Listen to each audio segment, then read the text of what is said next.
안녕하세요. 넥스트 챌린지 전용훈 이사입니다. 오늘은 도시농업 관련해서 여러분들과 함께 시간을 갖도록 하겠습니다. 첫째, 아이템에 관해서 그 아이템을 또 비즈니스 모델로 어떻게 가져갈 것인가, 또 비즈니스 모델을 사업계획서 형태로 어떻게 바뀌고 또 정부 지원이라든지 사업 전략으로 가야 될지에 대해서 2시간에 걸쳐서 여러분들에게 얘기를 나누고자 합니다.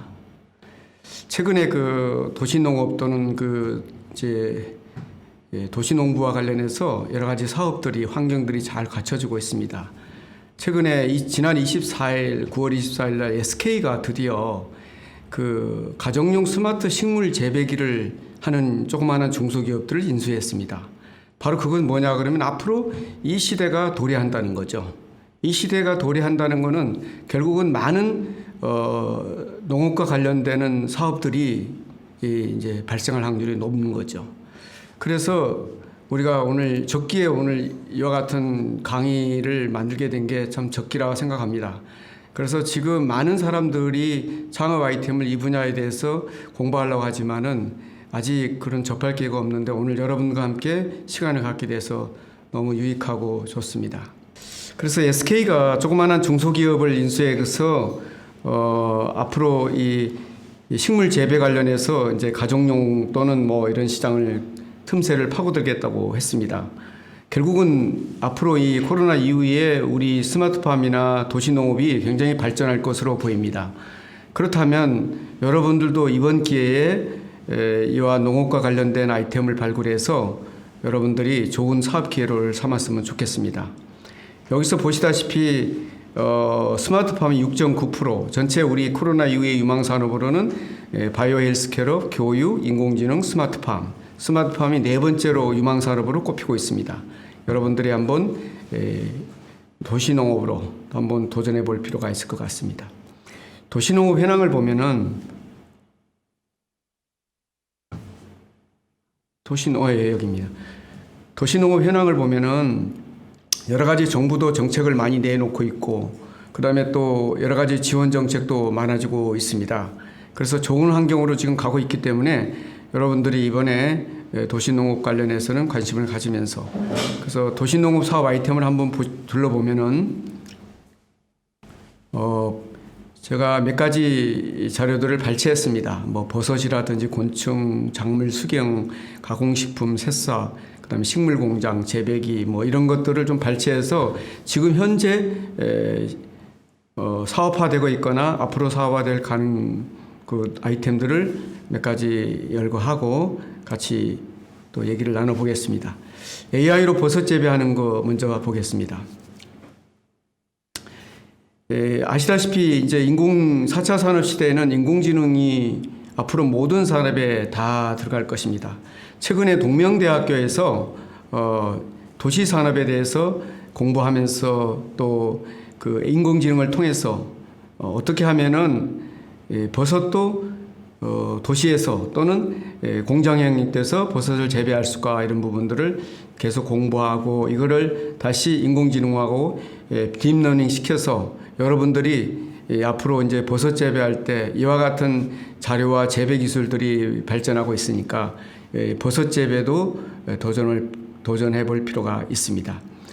그래서 4차 산업 시대에는 이와 같이 인공지능 부분들이 모든 산업에 접근됩니다. 후단에 제가 또 설명드리겠지만은 앞으로 이제 그 채소 재배라든지 농업에 있어서는 모든 인공지능이 여기에 들어갑니다. 빅데이터부터 시작해서 그래서 이 부분에 대해서는 같이 함께 공부하도록 해보겠습니다. 그래서 버섯 재배로 충북 3년 전에 충북에서 스마트팜으로 이렇게 버섯 재배해서 지금 성공적으로 해내는 기업들이 있습니다. 그래서 온도와 습도, 이산화탄소 뭐 이런 것들을 종합적으로 만들어 가지고 이렇게 최근에 이제 그래서 스마트팜이 세계적으로 우리나라가 가장 그 기술적으로 도시농업하기 좋은 환경으로 지금 만들어져 가고 있습니다. 여러분들이 좋은 아이템과 그다음에 시장에 들어갈 수 있는 여러 가지 환경 요소만 여러분들이 만들어져 있다면 주변 기술들은 우리 한국 국내에서 많은 기업들로부터 기술 이전 또는 그 시설을 공급받을 수가 있습니다. 예전에는 좋은 아이템이 있어도 도시에서 또 밭에서 논에서 이렇게 재배만 되는 것들을 이제는 이제 도시 한가운데 또는 도시 주변에 아니면 가정에까지 이제 농업을 할 수 있는 그런 시대가 다가왔습니다. 곤충 사육을 한번 살펴보겠습니다. 이 곤충 사업은 앞으로 여러분 아시다시피 이제 펫 산업, 그러니까 반려동물들이 발전하고 있고 또 이와 같이 이 시장이 발전하면서 이제 이 사육, 그러니까 사육하는 데 있어서 사료용으로 곤충 산업이 뜨고 있습니다. 제가 2019년도에 부산 창업사관학교에서 멘토를 했습니다. 그때도 이 갈색 저고리 유충을 가지고 이제 이걸 잘 곤충을 만들어서 사료용으로 쓰여져 있는 창업가를 한 6개월 동안 제가 멘토한 경험이 있습니다. 그래서 지금 국내에 이와 같이 연봉 1억 정도 되는 그런 농가들이 지금 서서히 나오기 시작했습니다. 그렇다면 농촌에서만 꼭 이 곤충 사육을 할 필요는 없습니다. 좁은 공간 안에서 여러 가지 조건과 환경을 맞춰준다면 곤충 사육도 여러분들이 도시 농부하는 데서 중요한 사업 아이템 하나로 발전하고 있습니다. 혹시 지금 URL로 띄울 수 있나요? 거기 부분은 3개 준 것 중에 곤충이 있습니다. 한번 제가 유튜브에 곤충 관련해서 한 5분 정도 되는 곤충 산업에 대해서 분석해 놓은 자료가 있습니다. 함께 보도록 하겠습니다.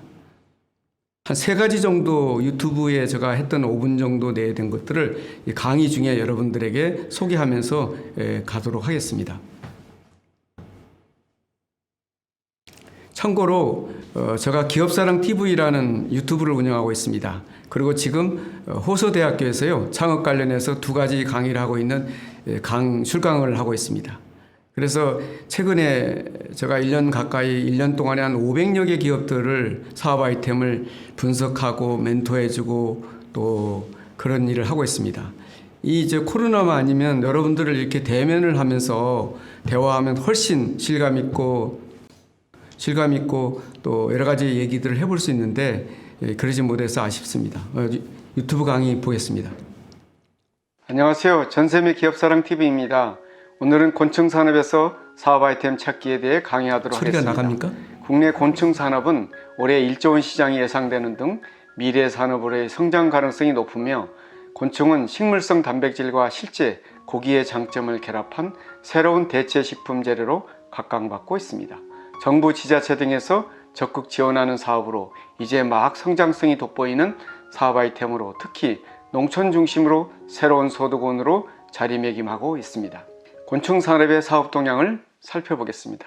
지방자치단체의 지원제도를 살펴보면 계산군은 곤충 산업 거점 단지를 조성하며 청주시는 곤충 사육 전문가를 양성하고 증평군은 곤충 사육 농가 생산 기반을 구축하는 등 충북 지방자치단체들이 곤충 산업 육성에 나섰습니다. 계산군은 2020년부터 2022년까지 70억 원을 투입해 사리면 꿀벌랜드에 곤충 산업 거점 단지를 조성하기로 했습니다. 충북도는 지난해 50억 원을 들여 청주시 오창읍에 곤충 종자 보급센터를 완공했습니다. 농가 수는 2014년 61가구에서 2018년 206가구 3배 이상 늘었고 매출은 2014년 2억 6,400만 원에서 2018년 25억 7,300만 원으로 10배가량 증가했습니다. 식용곤충은 메뚜기, 누에, 백강잠, 갈색 저고리 유충, 흰 점박이, 꽃무지 유충, 장수 풍뎅이 유충, 쌍별 귀뚜라미 등 8종으로 늘어났습니다. 식용곤충은 그냥 먹기도 하지만 가루로 만들어 쿠키, 단백질 에너지바에 넣어 팔기도 합니다. 흰 점박이, 꽃무지 유충으로 만든 숙취 해소제도 나왔습니다. 유엔 식량농업기구는 곤충을 작은 가축이라 평가하며 미래 식량 자원으로 보고 있습니다. 쇠고기 같은 기존 단백질 원과 비교했을 때 사료가 적게 들고 이산화탄소 배출량도 거의 없는 고효율 친환경 식품이기 때문입니다. 곤충별 판매액 순위에서 눈에 띄는 종은 동해 등해입니다.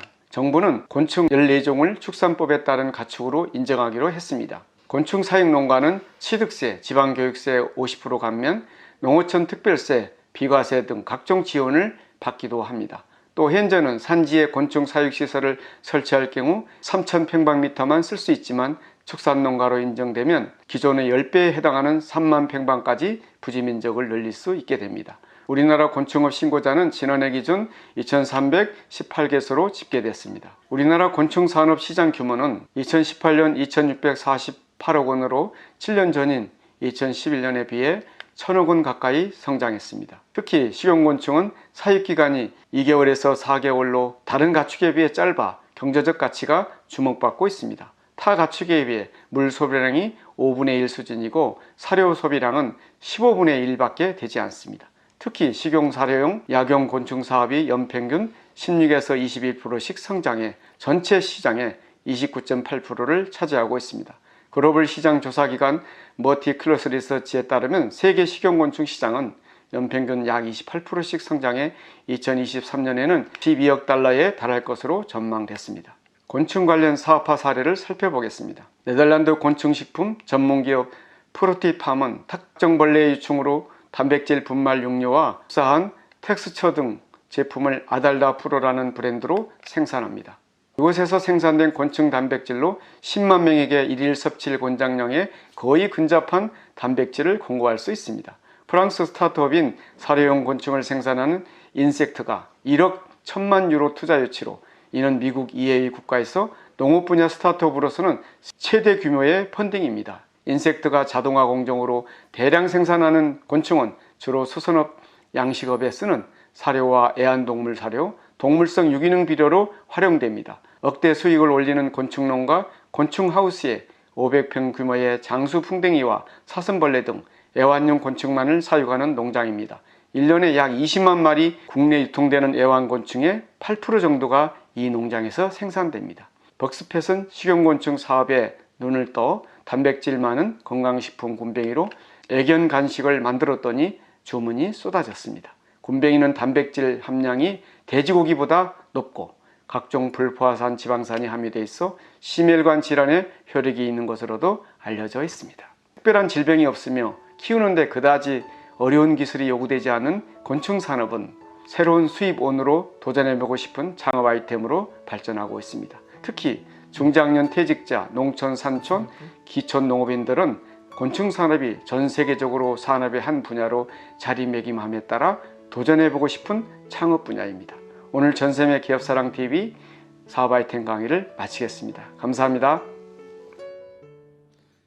조금 전에 유튜브를 통해서 곤충 사육에 대해서 여러분들이 보았을 것입니다. 이와 같이 곤충 산업의 식용유와 먹을 수 있는 곤충과 또 사료용으로 국가가 계속 개발하고 있고 세계 시장이 바뀌고 있습니다. 그래서 여러분들이 도시 농부라 하면은 꼭 그 식량으로 확대해서 가면 곤충도 다 들어갈 수가 있습니다. 여러분들이 곤충 사육도 한번 고려해 봤으면 합니다. 그리고 이제 조금 전에도 다시 말씀드리면 우리 곤충 산업 규모가 성장하고 있다는 거. 그다음에 청년 창업가들도 지금 곤충 쪽으로 지금 눈을 돌리고 있습니다. 특히 중장년 분들이 곤충 사육하고 있습니다. 지금 구쪽입니다.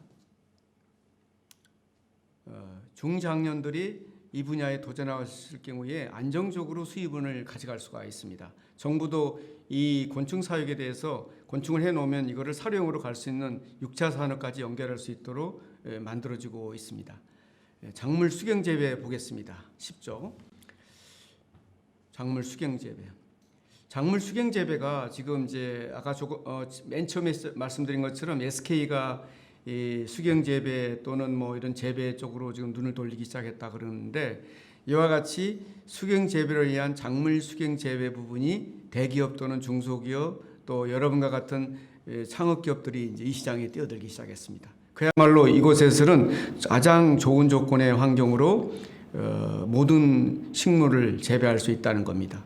농약도 치지도 않고 바로 여기서 생산된 그 채소는 바로 이렇게 먹을 수 있는 단계가 있죠. 최근에 제가 아는 어떤 기업이 그 아프리카나 또는 뭐 이 아랍에미레이트 같은 나라에 우리 같이 스마트팜으로 이걸 재배할 수 있다는 걸 생각을 해본 적이 있었습니다. 특히 5G 시대가 돼가지고 이제는 아프리카나 또는 그 인터넷만 되면은 한국에서 컨트롤이 가능합니다. 온도, 습도 다 만들어주고요. 현지에서는 그걸 재배하고 유통만 할 수 있으면 됩니다. 이와 같이 이제 이 식물 재배와 관련해 갖고는 큰 기업이든 대기업이든 조그마한 기업이든 간에 시장이 엄청나게 확대되고 있습니다. 더군다나 이제 코로나19로 인해서 이제 집에서 주로 이제 먹는 이런 환경이 되면서 도시 주변에 이런 수경 재배가 굉장히 발전할 걸로 보입니다. 그 작물 수경 재배를 예를 보면은 제가 본 식물로는 제가 여기 예를 들어 놨습니다. 구근류, 관엽류, 또 장식 효과용 넘겨야 됩니다. 제가 폐지수를 얘기할까요?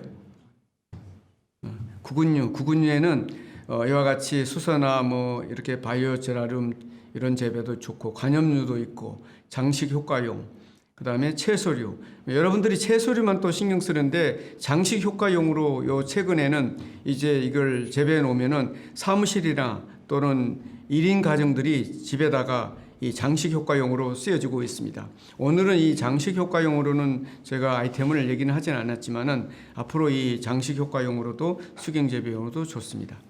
그 다음에 가공식품 누룩 부분인데 전통적으로 우리 이제 한국의 가공식품 누룩이 세계적으로 발효식품으로 점차 이제 알려지기 시작했습니다. 그렇다면 우리 농촌에서만 할 일이 아니라 이제는 이런 조건과 환경을 습도 또 이런 모든 것을 만들어주기만 하면은 도시에서도 얼마든지 이런 가공식품과 누룩을 만들 수 있다는 거죠. 그리고 더군다나 이것들을 자료화해서 딥러닝을 시켜서 인공지능으로 이 모든 것을 맞춰줄 수 있는 시스템이 갖춰지고 있는 겁니다. 그 다음에 이어서 된장도 이렇게 하시면 되고, 그 다음에 이제 특히 이제 새싹 채소 같은 경우에는 여러 가지 그 소상공인이나 또는 레스토랑 같은 데서 지금 이와 같은 채소를 통해서 여러 가지 음식 재료들이 발전하면서 이 새싹 채소만 가지고도 시장성이 엄청나게 발전하고 있습니다. 그래서 새싹 채소 부분도 다양한 방법으로 여러분들이 접근해 볼 수가 있다는 겁니다. 다시 또 돌아가면은 식물 공장 부분은 이와 같이 정부 또는 조그마한 중소기업, 대기업들이 이 조건을 맞춰줍니다. 근데 여러분들이 조그마한 그 창업을 하겠다 그러면 이런 시설들을 가진 기업하고 협의하게 해가지고 이런 시설들을 공급받으면 됩니다. 뒤에 다시 사례를 말씀드리겠지만은 이런 기업들은 이 식물 공장을 만드는 기업들은 여러분 농촌 또는 창업자들하고 연결해가지고 이 시스템을 접목시켜 주는 겁니다. 그러면 나는 스마트폰이나 또는 그 시스템을 관리만 하면 되는 겁니다. 그 다음에 판로 문제는 또 본인이 해결하고, 그래서 재배하는 그 과정은 굉장히 기술적으로 많이 보완이 되고 고민하지 않아도 된다는 겁니다. 그래서 채소 재배기 같은 경우에는 이제 여러분들이 채소 재배기를 여러 개를 놓으면 사업화 되겠죠. 그렇지만 이제 재배기를 또 가정용으로 가져갔을 경우는 가정에서도 채소를 재배할 수가 있다는 거죠. 자, 버섯 재배기. 이 버섯 재배기인데 이거 하고 나서 버섯과 관련된 것도 한번 동영상 살펴보도록 하겠습니다. 이 버섯 부분도 도시 근교 또 가까이서 이 일을 할 수 있습니다. 최근에는 이 버섯 재배 관련해 가지고 또 기술들이 많이 지금 보완되고 있습니다. 버섯마다 조건과 환경을 맞춰주면은 그 맞춰진 곳에서 이게 쉽게 병충해에 오염되지 않고 재배가 가능합니다. 버섯 부분 한번 틀어볼까요?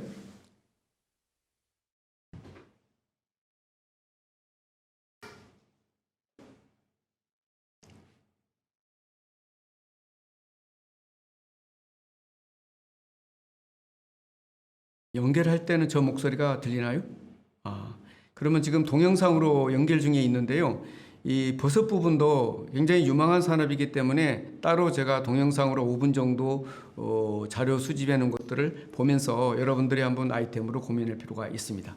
자, 보시겠습니다. 안녕하세요. 기업사랑TV 전세입니다. 제 옆에 식물들이 많이 보이죠? 파릇파릇한 식물들은 신선함을 주고요. 예쁜 꽃들은 따뜻한 분위기를 만들어 줍니다. 식물들이 제 옆에 등장하는 이유는 오늘 주제가 바로 스마트팜 산업 아이템이거든요. 스마트팜은 융복합 기술을 기반으로 한 지능화된 시설 농장입니다. 재배나 사육시설에 빅데이터, 인공지능, 무인 자동화 기술을 접목합니다. 스마트팜은 청년 농업인들이 농촌에 유입하게 하는 방안으로 주목받고 있습니다. 우리나라 스마트팜 농업의 시장 규모는 2012년 2조 4,295억 원에서 매년 14.5%씩 성장하여 올해의 경우 약 7조 원으로 스마트팜으로 했죠. 내년부터 오는 약초재배? 2027년까지는 벌써 쓰면 약초재배하고 연결이 돼야 될 정부 텐데. 자금 스마트팜은 3,867억 원을 조금 이따가 해야 되는데. 집중 투자할 계획입니다. 그러면 좋습니다. 괜찮아요. 맞춤형 농지 지원, 경영 회생 지원, 제가 저 목소리 들을까요? 농지은행 사업은 조금 전에 지난해보다 그 약초 재배와 관련해서 유튜브를 틀어야 되는 스마트팜으로 갔습니다. 똑같이 약초 재배와 스마트팜 또 곤충 이 같은 맥락이기 때문에 지금 동영상 틀고 있는 스마트팜도 같이 보도록 하겠습니다. 보시죠. 원을 투입합니다. 농식품부는 올해 다양한 분야의 전문성을 갖춘 2040 세대가 직업으로 농업을 선택할 수 있도록 유효농지를 개발하고 임대형 온실 30곳과 스마트팜 핵심밸리 4곳, 지역 특화 2곳을 조성해 농업 분야 청년 창업을 지원합니다. 스마트팜 관련 사업화 사례 및 비즈니스 모델을 소개하도록 하겠습니다. 준혁이네 농장은 약 1000평 규모의 농장에서는 우리나라에서 네노라는 레스토랑 20곳에 공급되는 특별한 채소가 재배됩니다. 싱그러운 루꼴라, 게자 맛이 나는 식용꽃 알리슘, 신맛이 나는 괭이밥, 상큼한 오이 맛의 보리지, 단추보다 작은 마이크로코스 등 채소 200여 종을 키웁니다. 아이오크롭스는 온실에서 사용하는 측정 장비를 판매하고 재배 환경을 실시간 확인하는 소프트웨어를 개발하는 농업 분야 스타트업입니다. 그린랩스는 사물 인터넷, 클라우드 빅데이터, 분석 기술까지 모두 망라한 스마트팜 농장 경영관리 서비스 팜네스를 제공하고 있습니다. 팜네스는 센서 기반으로 온도, 습도, 토양 등 생육 환경을 최적 조건으로 자동 제어하는 스마트 농장을 운영할 수 있는 생산관리 기능을 제공합니다. 프랑스 마이푸드사는 아랍에미레이트의 아부다비 같은 사막에서도 농사를 지을 수 있게 했습니다. 어항에 기둥을 설치하고 식물을 재배하도록 했습니다. 특별한 관리 없이도 어항에 설치된 탱크를 통해 적절한 수분이 공급되고 어항 속 물고기들의 배설물이 비료의 역할을 대신합니다. 사용자는 일주일에 한 번 정도 탱크에 물을 갈아주면 손쉽게 식물을 기를 수 있습니다. 엔신 기업은 컨테이너에 IoT 센서와 데이터 기반의 스마트팜 모듈을 설치해 작물을 재배합니다. 온도, 습도 등을 조절해 기존에 생산할 수 없던 작물도 재배할 수 있도록 했습니다. 예를 들어 다량의 상추를 주문한 고객사가 일부 일반 상추보다 좀 더 달았으면 좋겠다고 요구할 때 그에 맞는 컨테이너 환경을 설정하면 바로 수확할 수 있습니다.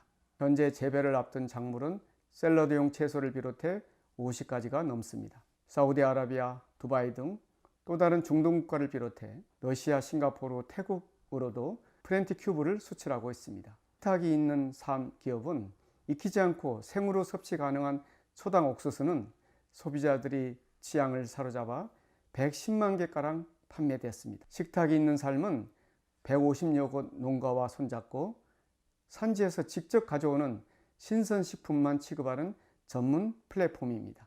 코리아힐 기업은 새로 만든 스마트팜 시스템의 가장 큰 특징인 트롤리 컨베이어 벨트는 선로에 바구니 등을 달아 물건을 나르는 장치인데 생산성을 높이는 것은 물론이고 설비 구축 비용도 기존 온실 시스템의 평당 450만 원에 비해 절반도 안 되는 평당 120만 원 수준으로 낮습니다. 자동으로 물을 주고 온도 조절도 원격으로 할 수 있어 일손을 90% 이상 줄이고 약 100평만 미터에서 25일이면 상추 2,500송이를 수확할 수 있습니다.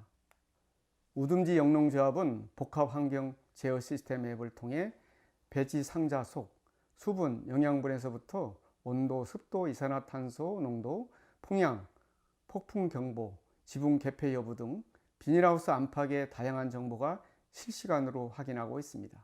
축구장 6개 면적에 약 1만 4천 평으로 연간 파프리카 400톤, 방울토마토 60톤을 생산합니다. 이와 같이 스마트팜이 차세대 먹거리 사업으로 꼽히고 있습니다. 미래의 농업은 95%의 과학과 5%의 노동으로 이루어질 것입니다. 사물인터넷, 빅데이터, 클라우드, 인공지능 등 ICT 분야와 첨단 바이오 기술을 융복합하면 농업 전반의 4차 농업혁명이 확산될 것입니다. 미래 농산업의 발전이 스마트팜과 청년 농업인에게 달려있다고 할 수 있습니다. 스마트팜이 창업 및 기존 기업의 블루오션 사업 아이템으로 부각되고 있습니다. 오늘 전샘의 기업사랑TV 사업 아이템 강의를 마치겠습니다. 감사합니다. 예, 조금 전 이제 스마트팜 관련해서 조금 전에 제가 쭉 설명했던 것들을 종합해서 유튜브로 또 말씀을 드렸습니다. 이와 같이 스마트팜이 이제 우리 대기업 또는 그 시설이 갖춰져 있는 큰 기업만이 하는 게 아니라 누구나 다 이 스마트팜 아이템과 유통 과정 또는 이 부분에 관심만 가지면 쉽게 창업할 수 있는 시대가 되었다는 겁니다. 또 마지막 남은 동영상 하나가 있는데 그건 조금 이따 다시 틀어주기로 하고요. 버섯 재배 또는 뭐 약초 재배 이런 부분들도 예전에는 뭐 농촌에 가야만 꼭 또 그 지역의 그 환경에 맞는 곳에만 가야만 약초 재배가 되었다면 지금은 인삼부터 시작해서 여러 가지 종류의 약초를 실내에서 키울 수 있는 시대가 됐습니다. 그래서 여러분들이 관심 가지고 있는 약초 부분이 있다 하면 그런 부분에 대해서도 또 다른 사업 아이템으로 시장에 진입할 수가 있습니다. 그래서 지금 이와 같이 스마트팜과 관련된 농업 관련하는 게 지금 모든 산업의 우선순위로 떠오르고 있습니다. 특히 코로나19로 인해서 이제 식량 문제가 심각해질 문제가 있다는 겁니다. 그래서 이제 모든 인류는 또 모든 국가들은 스마트팜, 이 도시농부를 육성하지 않으면 안 되는 시기가 도래한 거죠. 여러분들이 지금 적절한 시기에 저와 함께 강의를 듣고 있는데 또 기회가 된다면 구체적으로 여러분과 함께 얘기를 나눌 시간을 갖기로 하겠습니다. 오늘은 전반적인 내용들에 대해서 하겠습니다.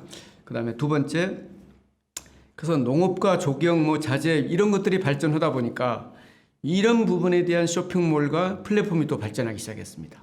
여러분들이 농업만 하는 게 아니라 이와 같은 부분에 자재 또 물품 뭐 이런 부분에 관심이 있는 부분은 또 여러분들이 이 부분에 대해서 관심을 가져야 되는 거예요. 다하게 도시농부는 어떻게 보면은 4차 산업과 스마트팜과 또 필요하면은 이런 그 쇼핑몰 플랫폼과도 다 연결된다는 거죠. 그래서 여러분 잘 아시다시피 4차 산업은 융합의 시대입니다. 모든 산업이 연결되어 있다는 거죠. 그래서 우리 보통 평범한 사람들도 아이템 하나만 잘 고르면 시장에 진출해서 사업할 수가 있습니다. 특히 정부가 이제 상당한 많은 금액을 들여서 여러 가지 창업 지원을 하고 있기 때문에 창업 지원에 대해서 여러분들 받을 기회도 많을 겁니다. 자, 최근에 그 셰프인데 이분이 농장을 경영하면서 서울이나 이런 경기도 일원의 셰프들이 음식 재료를 구입할 때 이 농장에 와서 일정량의 장소와 공간을 확보하면 이분이 거기서 필요한 그 채소나 또는 여러 가지 재료들을 키워주는 겁니다. 그리고 따가는 거는 그 음식점의 레스토랑에 셰프가 와서 따가는 겁니다. 그래서 여기는 관리만 해주고 잘 키워주는 것만 되는 거죠. 그래서 셰프들이 실제로 여기 와서 신선한 채소들을 직접 자기가 이미 투자한 그 농장에서 가지고 가서 음식을 만드는 거죠. 이와 같이 시장은 굉장히 디테일하게 쪼개지고 있습니다. 그러니까 도시 농업하면은 뭐 이제 뭐 모든 걸 다 하는 건 아니라 부분적으로 또 레스토랑도 또는 뭐 여러 가지 가정에서도 이렇게 분업화되고 있는 시대에 다가왔습니다. 이거는 중소기업부에서 지금 현재 박영선 장관이 최근에 스마트팜, 평택에 있는 스마트팜 기업에 갔습니다. 그래서 이제 인공지능을 통해서 AI가 채소가 하루에 1.2톤이 생산되고 있는 것도 보면서 앞으로 이 AI를 통해서 스마트폰 만드는 이런 행사가 유니콘 기업이 탄생할 거라고 보고 있는 겁니다. 그래서 정부가 지금 현재 3개 내지 4개 정도 이 스마트팜들을 유니콘 기업은 1조 원이 넘는 그런 기업들을 유니콘이라고 말하지 않습니까? 그래서 이제 스마트팜이 이와 같이 시장이 넓어지고 있다는 거. 그래서 정부도 이런 부분에 대해서 많이 지원하고 있다는 거 여러분들이 관심을 가졌으면 합니다. 그다음에 이제 예전에 농부하면은 뭐 이렇게 직접 땅에서 일구고 농부가 돼야 되는 거고, 지금은 이제 머리와 두뇌로도 가능한 화이트 칼라 농민 시대가 된 거죠. 그래서 스마트팜을 가꾸기 위한 여러 가지 솔루션, 그 다음에 여러 가지 조건, 환경, 여기 나와 있는 이 기업은 경우에는 솔루션을 800개 농가에다가 이걸 공고해 준다 그럽니다. 그럼 여러분들이 여기 나와 있는 스마트팜 솔루션 회사로부터 계약을 맺고 또는 뭐 장비를 이전받거나 이렇게 받으면 여기서 모든 조건의 데이터와 여러 가지 시설들을 솔루션을 여러분에게 이제 임대 또는 이제 구매할 수 있게 되는 거죠. 그러면 여러분들은 여기서 맞는 조건에 맞춰서 농업을 하면 되는 거죠. 그다음에 상추, 우리가 흔히 한국 사람이 가장 많이 먹는 상추, 특히 이제 이번에 뭐 코로나 또는 뭐 여러 가지 그 장마 뭐 이런 일로 인해서 이제 상추 가격이 뛰고 있지 않습니까? 근데 이제 이와 같이 인공지능 광으로 인해서 LED 인공빛으로 이 식물을 만든다 그러면 계약 재배 또는 필요할 때 생산량을 조절할 수 있기 때문에 앞으로 이런 상추 부분도 이런 산업으로 성장할 수 있다는 거죠. 그래서 이 최근에 9월 달에 나온 이 매일경제 자료를 제가 스크랩했는데요. 이 마이팅스라는 회사는 AI로 온도, 습도 조절을 통제하는 스마트팜을 론칭했습니다. 조그마한 중소기업인데 이게 창업한 거죠. 그래가지고 지금 10평 기준으로 된 농가들한테 이 렌탈형으로 빌려주고 있답니다. 그럼 여러분들이 앞으로 식물 농장 하려고 그러면 뭐 100평, 1000평 할 겁니까? 우선 자그마한 10평 기준으로 한번 식물 농장을 렌탈형으로 해서 론칭하면 되는 거죠. 본인도 먹어도 되고 또는 앞으로 가까이 있는 동네 중심으로 이 물건을 팔면 되는 거죠. 그래서 이러한 그 마이팅스 같은 이런 회사들을 보면서 여러분들이 앞으로 어떤 부분에 뭘 할 건지는 이런 회사들이 장비 모든 시설들을 렌탈로 빌려준다고 합니다. 참고했으면 합니다. 자, 그리고 아까 동영상에도 얘기한 것처럼 이분은 타이어를 만들어 가지고 컨베이어 시스템으로 가져갔습니다. 그래서 맨 천장에 사람들이 천장까지 올라가려고 그러면 뭐 사다리를 놓고 올라간다든지 뭐 또 이거를 수확하려면 힘들었는데 이와 같이 컨베이어 벨트로 움직이기 때문에 수확할 때 되면 바닥으로 내려오게 한 다음에 수확하고 또 재배 심고 그리고 천장으로 올리고 이와 같이 여러 가지 방식의 이제 스마트팜이 개발되고 있어요. 이게 폐타이어를 이용해 가지고 이거를 만들었다고 합니다. 그다음에 또 앞으로 이제 우리가 얘기하는 뭐 상추만이 아니라 이제 특수 채소 증가율이 높아지고 있답니다. 이 그림에서 보다시피 비트, 샐러드, 콜라비, 허브, 타임 이런 것들이 지금 이마트라든지 롯데마트 이런 곳에도 지금 굉장히 납품이 되고 있고 매출이 증가되고 있다 그럽니다. 그럼 여러분들이 앞에 제가 말씀드린 것처럼 여러 가지 채소 중에 가장 고가이면서 재배하기 쉬운 것들이 무엇인지를 좀 깊숙이 공부하면은 아이템들이 떠오를 겁니다. 그래서 그런 조건과 맞는 것들은 조금 전에 이런 조건과 인공지능을 해주는 기업들하고 또 협의하면 되겠죠. 그러면 여러분들은 소규모로 10평 규모 이내에서 예를 들어 샐러리, 콜라비를 뭐 허브를 재배할 수도 있는 거고 적은 비용으로 창업할 수 있는 조건이 만들어지고 있습니다.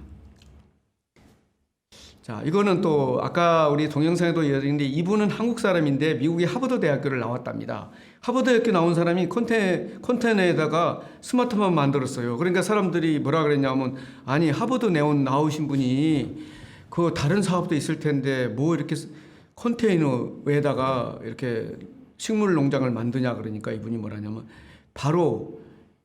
이게 바로 이 앞으로 큰 기업으로 성장할 거라는 거죠. 아시다시피 이 기업이 지금 내년이나 올해 초 내년에 아마 그 나스닥 상장할 겁니다. 엄청난 기업으로 지금 성장했습니다. 여기는 사실은요 식물 공장이지만은 이거는 완전히 4차 산업이 집약된 인공지능, 빅데이터 이런 모든 것들이 만들어진 스마트팜의 역발상으로 한국 사람이 만든 겁니다. 한국인, 미국 시민이 만든 건데 이와 같이 세계 모든 나라가 ICT를 통해서 농부가 되고 있다는 겁니다. 그런데 세계 모든 나라 중에 가장 스마트팜과 식물농장 하기 좋은 나라가 한국이라는 거. 왜냐 그러면 사계절이 풍부하면서 또 우리나라 ICT가 세계 거의 1, 2에 드는 나라잖아요. 그래가지고 또 인공지능 부분에 여러 가지 빅데이터 이런 것들이 지금 발전해가지고 여러분들이 어떤 식물을 재배하든 간에 조건들이 만들어지고 있습니다. 최근 2년 전만 하더라도요, 스마트팜 하기가 힘들었어요. 왜냐하면 스스로 온도, 습도 맞춰야 되고 시행착오도 해야 되는데 이제는 이것들이 인공지능에다가 교육시켜서 딥러닝으로 여러분들에게 어떤 조건에 맞는 것들은 공급해주고 있다는 거죠.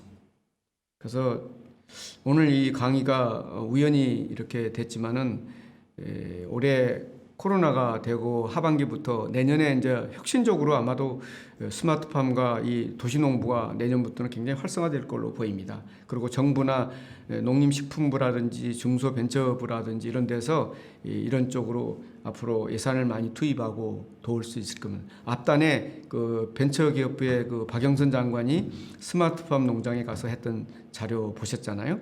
이와 같이 여러분들이 어떤 식으로든 가면은 정부가 지원할 수 있는 시스템이 갖춰지고 있습니다.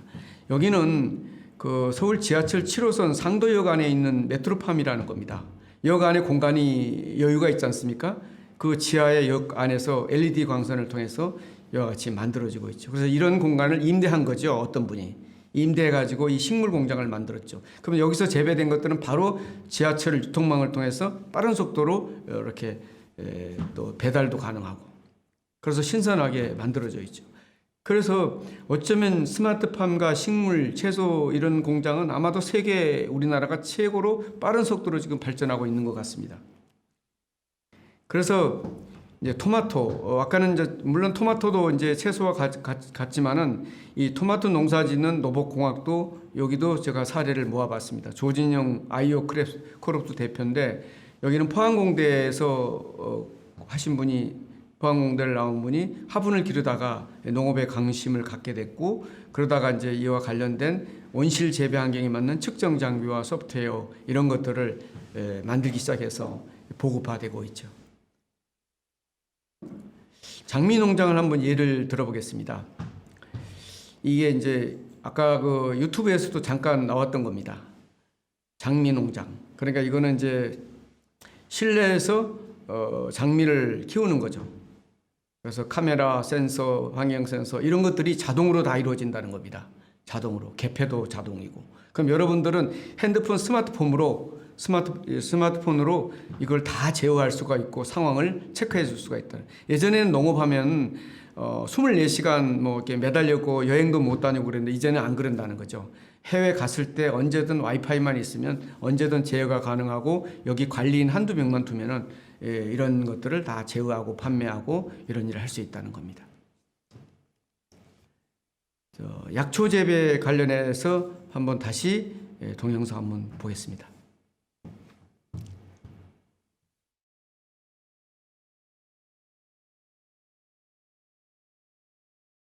약초 재배도 이제 제가 아까 말씀드렸다시피 최근에 제가 한 4, 5년 전에 인삼을 가지고 수경 재배한다는 분을 만났습니다.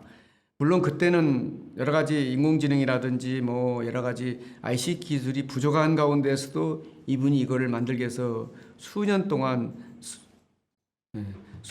이거를 해왔죠. 선생님 기업사랑 TV입니다. 오늘은 약초 재배에서 사업 아이템 찾기에 대해 강의하도록 하겠습니다. 코로나19로 인한 세계적인 추세는 다양한 식물에서 제약 원료를 찾고 상향 물질을 데이터화한 인공지능으로 관리하는 방안을 추진하고 있습니다. 특히 식량 공급의 자급률을 높이는 방안을 마련하는 것 중에 약초 재배도 식량 위기의 구세주인 식물 농장으로 발전할 수 있을 것입니다. 약초 재배 사업 동향을 살펴보겠습니다. 지리산권역에 있는 경남 함양군과 산청군이 한방 약초의 본고장으로 거듭나고 있습니다. 두 군이 약초 관련 사업이 2019년 농촌 신활력 플러스 공모 사업에 선정돼 올해부터 2022년까지 각각 70억 원을 지원받는다고 합니다. 함양군은 산양삼 항로화 사업을, 산청군은 한방 약초 융복합 사업을 추진하고 있습니다. 함양군은 지역 특산물인 산양삼으로 농촌에 활력을 불어넣을 계획이며 함양 산삼 항노화 엑스포라는 지역 특화 자원을 활용해 산양삼의 고부 가치를 위한 전략을 수립해 추진하고 있습니다. 2022년까지 대한민국 산양삼 항노화 산업의 메카 함양을 목표로 고품질 산양삼 소재 제공을 위한 기반 조성 산양삼을 활용한 항노화 바이오 산업 육성, 청년 창업농 육성과 양질의 일자리 창출, 지역 산양삼 브랜드 및 유통 판매 활성화 등을 추진하고 있습니다. 함양군은 그동안에 산양삼 명품 생산 기반 구축 사업과 함양 지리산 산양삼 특구 사업을 통해 산양삼 2억 주를 심었습니다. 이 사업을 통해 연간 24억 1천만 원 규모의 산양삼 판매액이 67억 5천만 원으로 늘어날 것으로 분석했습니다. 산청군은 한방 약초를 테마로 한 기반 구축과 항노화 산업 육성에 나서기로 했습니다. 세계 한방 약초 엑스포의 성공적인 추진과 경험과 성과를 바탕으로 한방 약초 융복합, 약선 음식 활성화, 약초 농업 기반 고도화, 한방 약초 수출 베이스 캠프 및 마케팅을 통한 한방 약초 산업의 경쟁력을 강화할 계획입니다. 한방 약초 융복합 신활력 플러스 사업을 통해 약초 수출 확대를 통한 가공상품 1,000만 달러 수출과 한방 약초 가공 기업 15곳을 유치하여 산청 한방 약초 글로벌 축제화 등이 가능할 것으로 보고 있습니다. 약초 재배 사업화 사례를 살펴보겠습니다. 강원 홍천군의 옥무산 솔라리 경영체는 구루 매니저의 도움으로 마을 주민 23명이 두릅 약초를 재배하고 자생식물인 솔라리 등 야생화를 가꾼 숲길을 조성해 체험 등을 통해 수익을 올리고 있습니다. 임실 생약 대표는 한국판 밀크 시슬로 불리우는 가시연건기 재배의 권위자입니다. 수박 재배, 약초 농사 등 온갖 실패를 거듭한 끝에 가시연건기를 국내 최초로 재배하는 데 성공했습니다. 그린그레스 회장은 17년의 연구 끝에 오메가3와 오메가6 지방산 비율을 세계보건기구 권장량인 1대4로 맞춘 오메가소를 직접 개발한 식품 사료를 사용하여 만드는 데 성공한 집념의 농부입니다. 알로에 대표는 우연히 알게 된 알로에 효능에 빠져 농사에 뛰어든 경우입니다. 4만 평 규모의 알로에 농장을 운영하고 있는데 국내 전체 알로에 농장 면적의 66%에 해당합니다. 솔레움 대표는 50여 가지 약초 산나물을 키워 연 매출 4억 원을 일군 숲속의 농부입니다.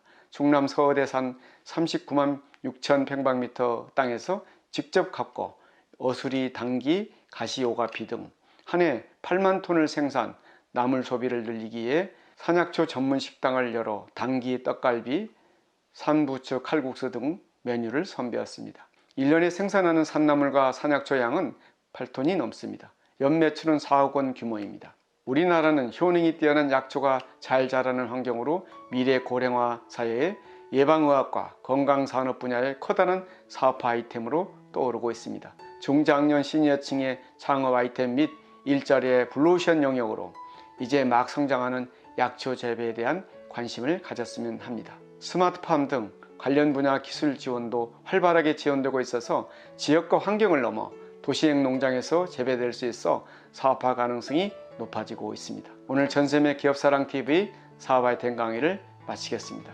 감사합니다.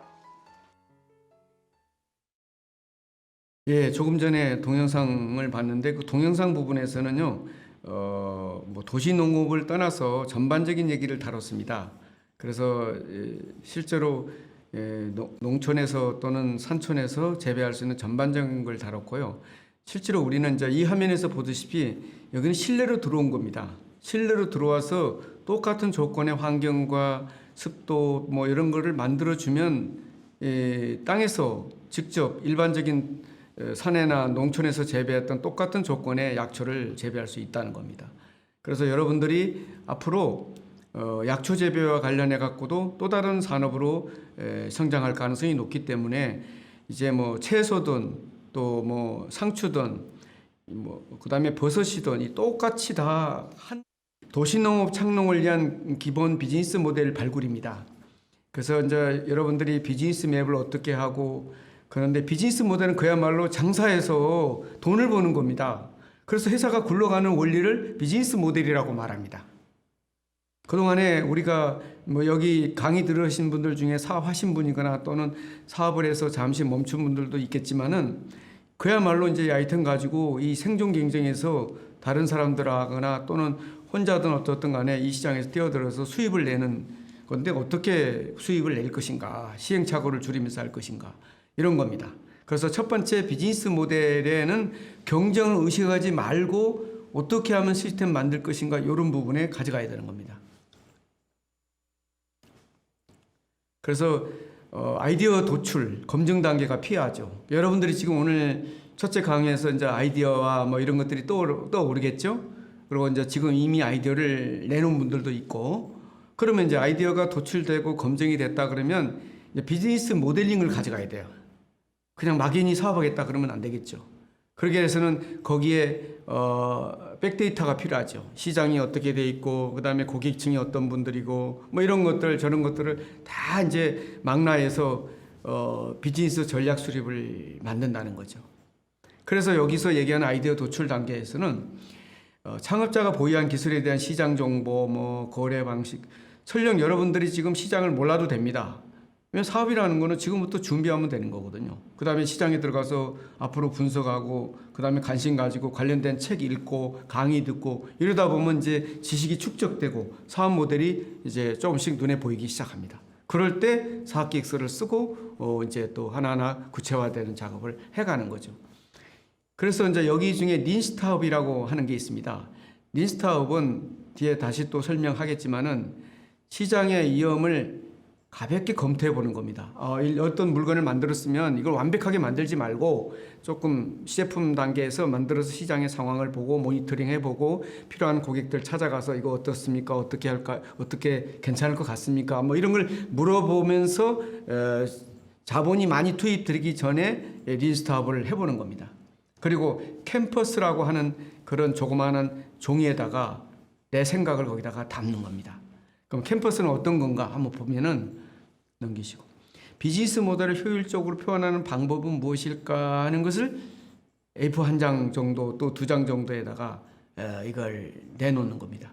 그리고 이걸 가지고 멘토들 만나고 또 고객을 만나면서 피보팅 해 가는 겁니다.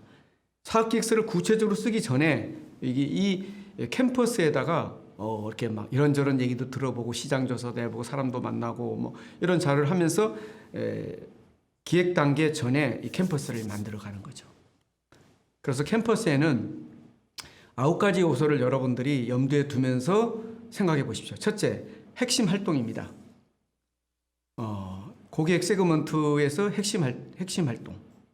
그러면 내가 가장 중요한 고객이 무엇인지를 답변해야 되겠죠. 나는 그러면 고객이 어떤 고객이냐? 혼자 사는 사람의 1인 가구냐? 아니면은 나이 드신 분들의 중장년들의 건강을 위해서 하는 사업이냐? 뭐 이런 거라든지 어떤 고객층을 압축하는 겁니다. 그 다음에 두 번째, 이제 핵심 파트너십. 함께 일하거나 또는 그 가치를 나눌 만한 고객층을, 그러면 나는 고객한테 어떤 가치를 전달할 것인가? 뭐 이런 것들. 그 다음에 채널. 또 채널이라 그러면 이제 가치를 제공해서 어떤 커뮤니케이션을 어떤 그 유통망을 통해서 어떻게 고객한테 다가갈 것인가? 뭐 이런 거죠. 그래서 이와 같이 9가지를 염두에 두면서 여러분들이 이제 그냥 생각나는 대로 또는 사람을 만나는 대로 또는 자료를 보고 신문을 보고 강의를 듣고 하는 것들을 하나하나 이 9가지 항목에 하나하나 기입을 하기 시작하는 겁니다. 생각나는 대로 하는 거예요. 그래서 사업계획서를 처음부터 잘 쓰려고 그러면 막연한데 이런 1장짜리 2장짜리부터 시작해서 만들어가는 것을 비즈니스 캠퍼스, 비즈니스 모델로 캠퍼스라고 합니다. 자, 다음 넘어가겠습니다. 자, 그러면 도시농업 비즈니스 사업 전반적으로 보면 이 그림에서 보다시피 핵심 파트너십이 있어야 되고 핵심 활동은 무엇이고 고객 관계, 나는 고객에게 어떤 가치 제한을 둘 것인가 뭐 이런 것들을 9가지를 생각하면서 가져가는 겁니다. 그리고 린스타업은 린스타업이 이게 아이디어가 나오잖아요. 그럼 일단 만들어 보는 거죠. 아니면 어떤 그 아까 수직 재배하는 것 같으면 뭐 틀 하나 정도를 구입해 가지고 재배를 한번 해보고 재배해 보니까 내가 이대로 하니까 수확량이 어느 정도 됐다든지 그러면 이거를 재배기를 이제 10개, 20개씩 늘려 가지고 공간을 좀 넓힌다든지 해야지. 처음부터 막 10개, 20개씩, 100개씩 늘려 가지고 시행착오로 하는 것보다 하나 정도 해 가지고 만들어 보고 물건을 재배해서 이게 재배해서 나온 결과물을 한번 확인해 보고, 그리고 또 이거 갖고 가격은 얼마나 수지가 맞는지 측정도 하고 그 데이터도 하고, 이런 과정을 하는 것이 린스타업이라고 합니다. 린스타업을 이런 과정을 거치고 창업을 하고 사업계획서를 시작해야만 시행착오 곧 어려움에 빠지지 않는다는 거죠. 그래서 비즈니스 모델 단계로 아이디어를 도출하고 뭐 이런 캠퍼스 과정을 거치면서 또 아이템을 가지고 추가 검증하는 그 린 스타트업 이런 것들을 하고 나면 이제는 이제 비즈니스 전략 단계로 넘어갑니다. 전략 단계. 그래서 수립 절차, 회사를 이제 꾸며 나가는 거죠. 그러면 나는 어떻게 할 건가? 이제 아이템도 정해졌고, 그 다음에 시장 조사도 그냥 대충 해보고, 그 다음에 이제 내가 어떤 자산을 가지고 있는지 이런 것들도 파악이 됐기 때문에 이제는 하나하나 비즈니스 전략 단계로, 아까 비즈니스 모델링 단계는 경쟁을 의식하지 않는 거라 그랬죠. 근데 비즈니스 전략 수립 단계는 이제 경쟁을 의식하는 겁니다. 경쟁을 의식하면서 하나하나 회사의 내부 구조를 맞춰가는 겁니다. 그러면 비즈니스 모델은 기업의 운영 방법을 담는 이야기를 담는 겁니다. 그러면 나는 구체적인 고객은 누구인가? 어떻게 돈을 벌 것인가? 그리고 내가 하는 고객은 가치는 어떻게 할 건가? 고객의 가치라는 것이 부여졌기 때문에 고객에게서 돈이 나오는 겁니다. 그래서 고객이 그 대가로 수익을 내한테 가져오는 거죠. 이와 같은 질문을 제시하면서 그 질문에 답하는 것들을 이 비즈니스 모델 안에 이야기로 담는 겁니다. 그러니까 좋은 이야기를 만들어야 되겠죠. 그래서 특정 고객에 더 많은 가치를 부여하고, 그래서 남들과 경쟁을 의식한다면 남들이 모르는 나만의 새로운 가치 또는 고객층을 디테일하게 파고 들어가서 그들에게 무엇을 가치를 줄 것인가를 고민하는 거죠. 그것을 전문적인 용어로 가치 사슬이라고 합니다. 그래서 가치 사슬은 결국은 나의 수익을 만들어주고 회사의 지속 경영을 만들어주죠. 업종별 가치 사슬을 한번 보겠습니다. 이제 제조업일 경우에는 우리가 일반적으로 우리 산업을 보면은 제조업이 가장 많죠. 제조업은 이런 순서로 가치 사슬이 이루어집니다. 사업 전략 마케팅하고 연구를 개발해야 되고 조달을 해야 되고 제조하고 이렇습니다. 또 소프트웨어는 뭐 이런 방법으로 가고, 컨설팅에서는 이렇게 가고, 패스트푸드 회사 한번 보겠습니다. 패스트푸드 회사는 상품을 개발해야 되겠죠. 그 다음에 점포를 개발하고, 물건이나 점포를 개발하고, 점장 교육을 시키고, 식자재 구매를 하고, 그러고 나서 아르바이트 관리해서 조리 접기에 판매해서 고객으로 가죠. 이와 같이 그 업종 또는 품목에 따라서 업종별 가치 사슬이 다 다르다는 겁니다. 그럼 여러분들이 어떤 아이템을 정한 거에 따라서 여기서 4가지 예를 들었는데 어디 어떤 부분에 갈 건가는 여러분들이 이 순서대로 가치 사슬을 따라가야 됩니다. 그 다음에 이제 이야기가 나왔으면은 수치, 이 팩트와 연결해야 됩니다. 통계 수치와. 그냥 얘기로 끝나게 되면은 그게 이제 고객이나 또는 그 시장에서 저게 무슨 뜬구름 잡는 얘기냐, 저게 사업이 될 것이냐. 근데 그야말로 팩트, 사실, 통계, 데이터가 있어야 된다는 거죠. 그 2개를 연결하라는 거죠. 그러니까 지금 우리가 얘기하는 도시농부라는 것들이 어떻게 보면은 그동안에도 잠재적으로 발전해 왔는데, 이제 식량 문제가 해결되고, 그 다음에 미세먼지, 그 다음에 뭐 여러 가지 농약 문제 이렇게 되다 보니까, 이거는 유기농으로 하면서, 그 다음에 원거리, 가까이 도시 근처에서 이런 환경들이 만들어진 거죠. 이게 이제 이야기죠, 이야기. 그런데 수치, 뭐야 그러면?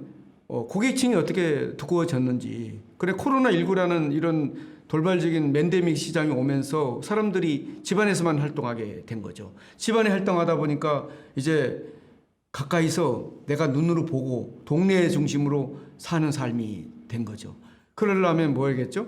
동네 중심으로 채소 가게든 어디든 눈으로 확인하고 사는 거죠. 물론 마켓 컬리 가치 있는 시장에서 여러분들의 집 앞에까지 갖다 주는 거죠. 이와 우리가 어떤 제품을 만들어서 유통 과정에 마켓 컬리하고 계약할 수도 있는 겁니다. 이제 여러분들의 사업이 커지면. 그렇지 않을 경우는 동네 중심, 이런 중심으로 가야 되겠죠. 그래서 이야기와 수치를 연결한 게 곧 사업으로 가는 길목입니다. 그래서 성공 모델을 철저히 점검하고 개조하고 뭐 이런 과정들을 만들어 가는 거죠. 그래서 성공해서 사업한 사람들이 그냥 단순히 사업에 성공한 것이 아닙니다. 이야기와 수치를 연결하고 그다음에 이야기와 수치를 만들었다면 실제로 시장에 들어가서 모니터링 해버린 겁니다. 테스트 해보는 거예요. 테스트 해보니까 고객이 이거 괜찮다고 한다. 또 고객이 이거 안 될 것 같다든지 아니면은 가까운 지인이라든지 대상 고객을 압축을 합니다. 10명이든 20명이든 30명이든 해가지고 이걸 테스트 해보는 거예요. 해보니까 그 현장 속에서 이런 문제점이 있다. 뭐 이거는 이렇게 했으면 좋겠다. 아니면 미처 생각하지 못한 부분들이 그 테스트하는 고객층으로부터 피드백이 옵니다. 이거를 피보팅 하는 거예요. 계속 캠퍼스에 놓고 또 고치고. 그러다 보면은 이제 고객 중심의 아이템으로 서서히 바뀌기 시작합니다. 그래서 실제로 우리가 아이템이 좋다고 해서 성공하지는 않습니다. 아이템이 조금 떨어진다 하더라도 이와 같이 비즈니스 모델을 잘 만들고 그다음에 고객 중심으로 이렇게 만들어 가면 시장은 크고 작고 간에 어떤 고객이든 세상에 존재합니다. 아니 조그마한 가게에 내가 예전에 그 월급 받으면서 살던 때보다 내가 해서 열심히 일해서 그거보다 한 두세 배 아니면 한 2배 정도만 수입이 나와도 이거 비즈니스 모델로 괜찮은 겁니다. 그러다가 열심히 했는데 이게 고객이 막 두꺼워지고 또 세상의 환경이 바뀌어. 그러면서 중소기업이 되고 나중에는 큰 기업까지 가는 겁니다. 그래서 처음부터 뭐 글로벌 기업, 유니콘 기업이 꿈꾸는 게 아니라 작은 것에부터 시작하다 보니까 지식이 축적되고 고객층을 깊게 알게 되고 고객의 문제점을 파고들어 가다 보니까 이제 비즈니스 모델이 점차 고도화되는 거죠. 그래서 이야기와 수치와 이런 것들이 충분히 만들어져서 시장을 보는 눈이 생기기 시작합니다. 넘어가시고.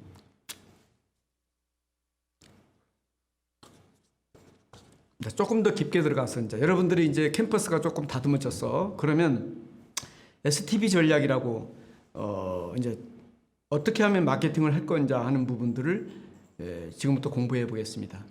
세그멘테이션과 타겟팅, 포지션 이 세 가지로 가져가는데 세그멘테이션과 타겟팅은 판단과 선택의 문제입니다.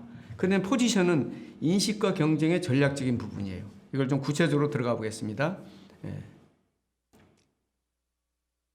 40쪽. ST 전략. 자, ST 전략이라 그러면 마케팅 전략을 실행하기 위해서 시장을 최대한 세분화하는 거죠. 시장을 세분화하니까 전략이 나오는 거지. 시장을 넓게 보면은 전략이 있을 수 없는 거예요. 그냥 두리뭉실한 거예요.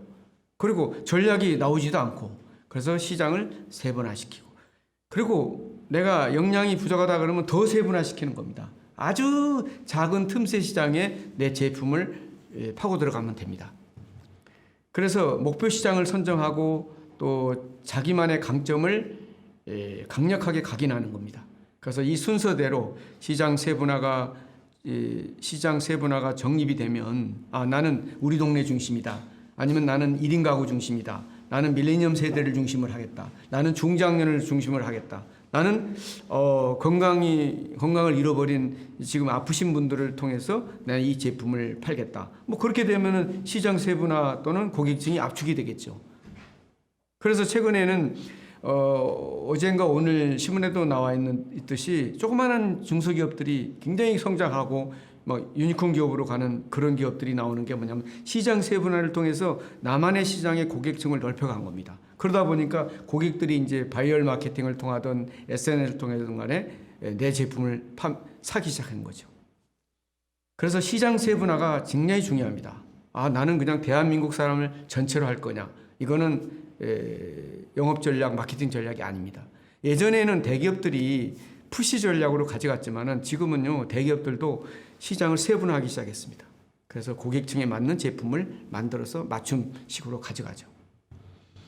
그렇게 되면은 전략이 실패율이 적습니다. 그래서 이와 같은 ST 전략으로 가는 거고요.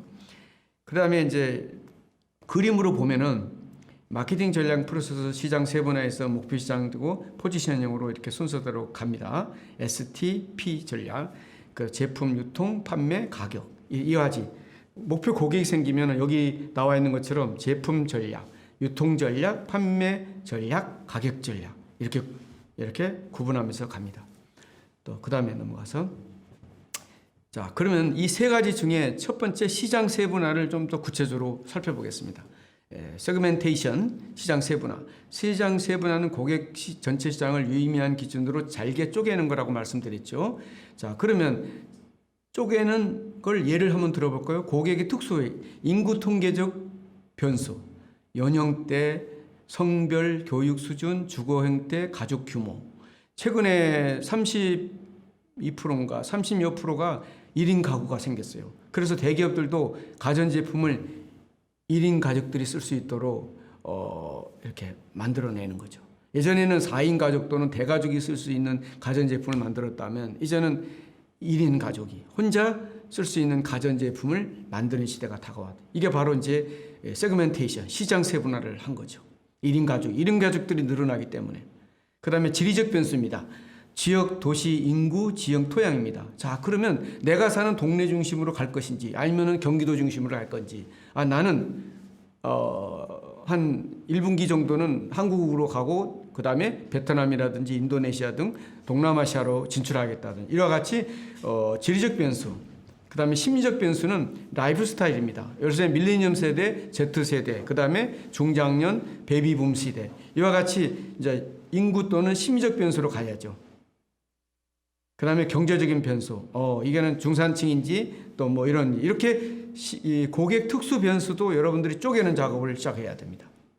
그 다음에 고객 행동 변수, 사용 상황, 선호도, 추구 변수, 구매 행동 뭐 이런 것들을 하면서 이제 시장 세분화를 하나하나 해가는 겁니다. 네. 그래서 이제 시장 세분화를 하기 위해서 학원 같은 거를 제가 하나 예를 들어놨습니다. 여기 참고하시면 되고요. 여기 자료는 뭐 조금 전에 얘기했던 거를 이 그림표를 보면서 참고하시면 됩니다. 넘어가겠습니다. 그 다음에 이제 이 포지셔닝을 보겠습니다. 포지셔닝은 소비자의 마인드에 제품과 브랜드에 맞는 차별화된 위치를 차지하는 것. 한마디로 차별화입니다. 자, 똑같은 제품이 나왔는데 나는 이런 차별성이 있어. 그렇기 때문에 고객들이 내 제품을 사는 거예요. 그 속에는 브랜드가 있을 수도 있고 스토리가 있을 수 있고 기능이 있을 수 있고 그 다음에 또 성능이 있을 수 있고 다양한 것들을 차별화시켜야 됩니다. 누구나 똑같은 제품, 누구나 똑같은 거 만들어내면은 기존에 있는 제품 회사들이 시장을 다 먹습니다. 그런데 후발주자인 창업자들은 여기 들어갈 때 차별화된 걸 꼭 가지고 가야 됩니다. 그래서 포지셔닝은 고객의 마음속에 자사의 제품 이미지를 선명하게 각인시켜주는 겁니다. 그래서 특히 이제 창업 기업들은 이 포지셔닝, 차별화가 중요합니다. 그래서 세상의 모든 아이템은 존재합니다. 내가 창업했는데 다른 기업들은 없겠지? 아닙니다. 이미 있거나 이미 또 바로 내 뒤를 이어서 창업하려고 대기하는 사람들이 많습니다. 그렇다면 창업자의 경쟁은 어쩔 수 없이 지금 뭐 경쟁하면서 가야 됩니다. 그런데 차별화가 다르면 다른 경쟁업체를 따돌릴 수가 있고 시장에서 포지션을 가져가면서 고객층이 형성이 될 겁니다. 그래서 포지셔닝을 여러분들이 가져가면 되겠고, 그 다음에 타겟팅 전략 보겠습니다.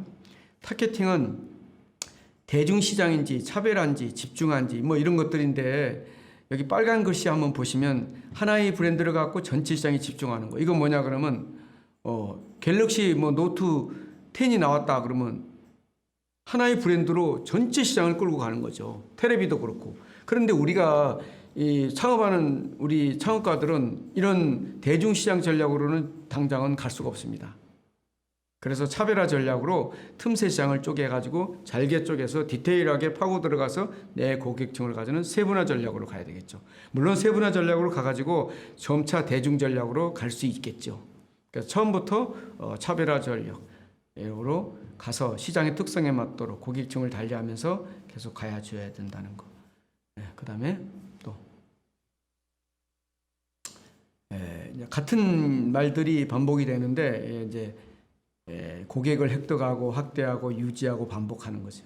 그러니까 이제 사업이라는 게 이제는 고객을 여러분들이 얻었지 않습니까?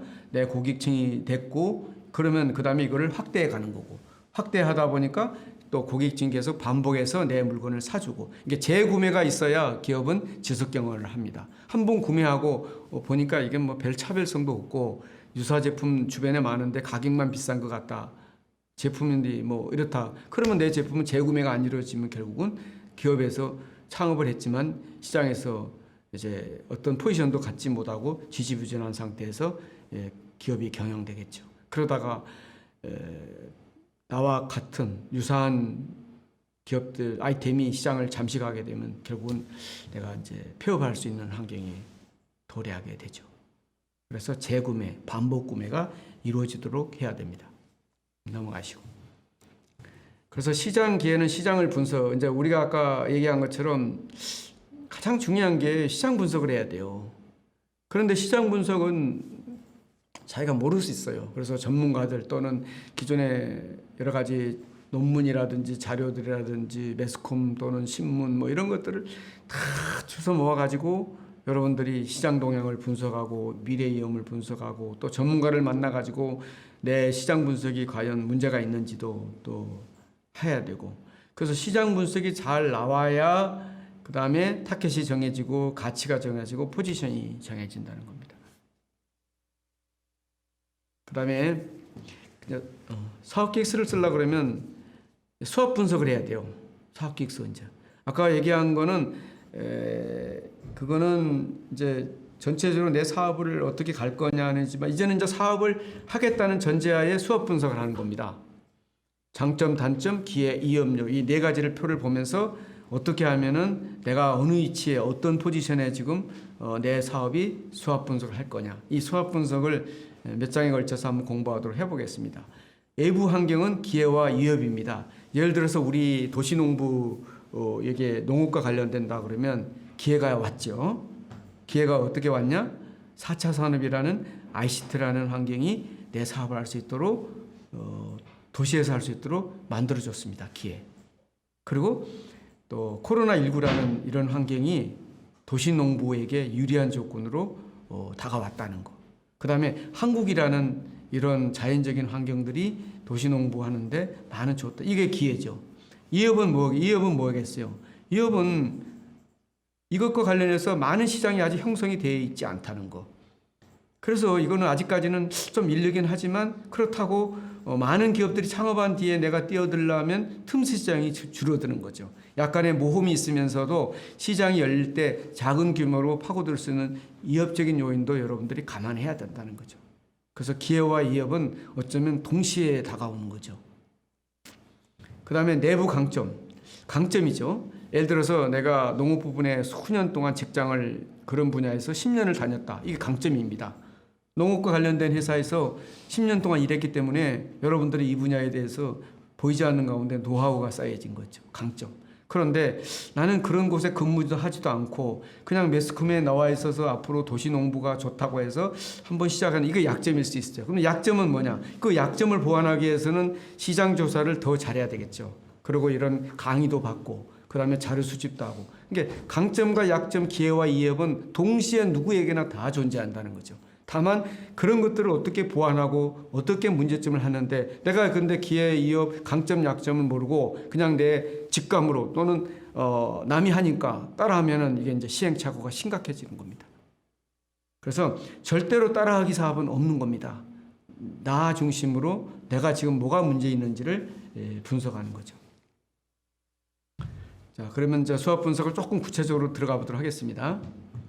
그래서 이제 강점과 약점, 기회를 이 네모 칸 안에 놓고 자, 칸을 채워 나가는 겁니다, 여러분들이. 그 약점과 위협이 만나는 지점에 W 전략 부분은 내가 어떻게 할 건가. 이런 부분들을 한자, 두자, 글자를 써내려 가는 거예요. 아, 나는 이런 농업 관련된 회사 유통망에서 10년 일했어. 이게 강점이다. 그러면 강점 부분에서 기회 부분에 넣는다는 거죠. 지금 기회라는 게 뭐 ICT와 그다음에 식량 문제로 지금 코로나19와 같은 이런 문제가 도래해가지고 앞으로 사람들은 이걸 기회로 보고 있다. 그러면 이게 기회 부분에다 해요. 근데 나는 지금 땅이 좀 있다. 그러면 아, 나는 조그만 땅에다가 이 식물 공장을 만들어야겠다. 이것도 이제 강점일 수 있겠죠. 뭐 이런 것들을 여러분 여기 칸에다가 칸을 채워 나가는 겁니다. 그래서 빽빽하게 채워진 부분은 여러분들이 지금 보완할 수 있는 기회가 많고, 아직 채워지지 않았다 그러면 그런 부분은 어떻게 할 건가를 계속 고민하면서 공부하고 자료 수집을 해야 되겠죠. 넘어가겠습니다. 그래서 이제 아까 그 칸 채우는 과정에 있어서 이와 같이 예적 환경과 내적 환경들을 염두에 두면서 계속 하나하나를 디테일하게 파고 들어가는 거예요. 그래서 기회의 매트릭스는 어떻게 하고, 위험 매트릭스는 뭐 하고, 이것이 그러니까 사업 계획서를 처음부터 막 만들려고 고민지 마시고, 아까 얘기한 그 몇 가지 포지션, 그다음에 기회, 시장 세분화 뭐 이런 것들을 하나하나 이제 가장 그런 부분들이 여러분들이 잘 채워지고 기회가 만들어질 때, 아, 내가 사업해야 되겠다, 이렇게 가야 됩니다. 그런 준비가 안 된 상태에서 내 옆에 있는 친구가 이번에 도시농부 해가지고 한 달에 막 1,000만 원씩 벌더라, 아니면은 1년에 1억씩 벌더라, 그러니까 막 나도 하겠지, 이렇게 가지고 이렇게 묻지마 투자, 묻지마 창업하는 경우가 더러 있습니다. 바로 이런 것들을 통해서 수학 분석과 스텝 분석, 이런 것들을 통해서 내게 문제가 있는지, 내가 어떤 기회가 있고 내가 장점이 있는지를 여러분들이 파악하면 앞으로 사업계획서 만들 때 좋은 게 될 겁니다. 그 다음에 넘어가시고, 자, 그러면 수학 분석의 핵심 질문을 한번 보겠습니다. 자, 우리는 나는으로 합니다. 나는 무엇을 할 수 있는가? 강점과 약점이죠. 자, 나는 무엇을 하게 될 것인가? 나는 무엇을 할 것인가? 나는 무엇을 하고자 하는가? 다른 사람은 우리가 무엇을 하기를 기대하는가? 그 다른 사람이라는 건 뭐냐 그러면 고객이죠. 고객이 내가 무엇을 하기를 기대하는가? 그 다음에 뭐 우리가 발전하고 있는 자원과 역량이 있는가? 내는 자본금이 그래도 한 2억은 있어. 그럼 이거 가지고 어떻게 해서 컨테이너 박스를 사서 거기에다가 인공지능을 기술을 집어넣어서 뭐 이렇게 하겠다. 한 작년인가 1년 전인가 2년 전에요. 프랑스에서요. 아버지가 딸기를 재배한 농장이 있는데, 딸기라는 게 이제 먼 곳에 재배 가지고 이 도시 파리까지 가져오려 그러면 굉장히 유통 과정도 그렇고 습도도 맞춰도 그랬는데, 이 아들이 아버지 딸기 농사를 파리 한 가운데서 재배하면 안 되겠느냐 그래가지고 이제 최초로 이제 그 파리에서 이 친구가 성공한 모델입니다. 파리 구석구석 공터 막 쓸모없는 땅들이 있더래요. 그래서 이제 파리 시청에 얘기해가지고 이 공간을 컨테이너 막사하는 넣을 수 있는 공간을 빌리면 좋겠다. 그래가지고 공간을 넣어가지고 거기에 딸기를 재배할 수 있는 모든 조건 환경들을 이제 공부하고 자료 수집하고 또 필요하면 기술도 도입하고 해가지고 대박이 난 거예요. 그러니까 뭐냐 그러면 도심지 한가운데서 딸기를 신선한 채로 먹을 수 있다는 건데. 그런데 여기는 컨테이너 막사 안에 있기 때문에 뭐 농약을 칠 일도 없고 해충이 생길 일도 없고 그야말로 그냥 그대로 먹을 수 있는 거죠. 그래서 이 친구가 대학을 졸업한 친구인데 파리 곳곳에 그걸 만들었어요. 그러다 보니까 나중에 투자자들이 몰려왔죠. 자, 내한테 투자해 줄 테니까 이걸 기업화하자. 처음에는 조그마한 걸로 시작했는데 그래서 지금은 투자를 엄청나게 받고 완전히 됐죠. 아까 그 박영선 장관이 평택에 갔다는 것도 딸기 하는 곳이에요. 우리나라도 이제 지금 인공지능과 이런 일들이 생겼으니까 우리도 지금 할 수 있죠. 그게 사실은요, 그 도시농부에서 나는 스마트팜은요, 고도의 기술이 아닙니다. 주변의 기술들이 도와줘요. 다만 나는 이걸 어떻게 물건을 팔고 어떤 제품을 할 거고 어떻게 할 건가, 이거 정교화. 소프트 분석에서 이 가운데 정교화. 이 정교화를 어떻게 잘 짜느냐가 비즈니스 모델이 되고 수익 모델이 되는 겁니다. 그러니까 남이 했으니까 당연히 나도 할 수 있어요. 그러면 그렇다면 바로 사업화하는 게 아니라 수학 분석을 하고 여기서 얘기하는 정교화 과정을 거치자는 거죠. 네, 넘어가겠습니다. 여기는 칸 채우는 겁니다. 여러분들 채우시고 이제 내부 환경 분석이자 그랬죠. 아까 우리가 내부와 외부를 환경 분석한다 그랬죠. 이걸 조금 더 구체적으로 들어가 보기 위해서 넣었습니다. 내부 환경 분석의 강점, 공유 가치, 전략, 구조, 인력. 그러면 나는 예를 들어서 인공지능을 공부한 분이 도시농부를 하겠다. 이건 강점이 되겠죠. 약점, 나는 인공지능 공부했지만 농업의 농자도 몰라. 뭐 채소가 어떻게 가꾸어지는지도 몰라. 뭐 이런 것 때문에 약점이 될 수 있는 겁니다. 그러면 이거를 기술과 핵심 역량을 스킬을 여러분 배워야 되겠죠. 공부하게 되고 시스템적으로. 그래서 이 모든 수학 분석을 완벽하게 다 할 수 있는 사람은 세상에 없는 겁니다. 어떤 사업이든 간에 이 네 가지 다를 다 채울 수는 없어요. 다만 그런 부분에서 부족한 부분을 전략을 짜고 보완하고 또 필요하면 인재를 영입하고 뭐 이런 과정을 거치면서 이제 사업화가 이렇게 모형이 갖추어지는 거죠. 외부 환경을 보겠습니다. 아까 내부 보셨잖아요.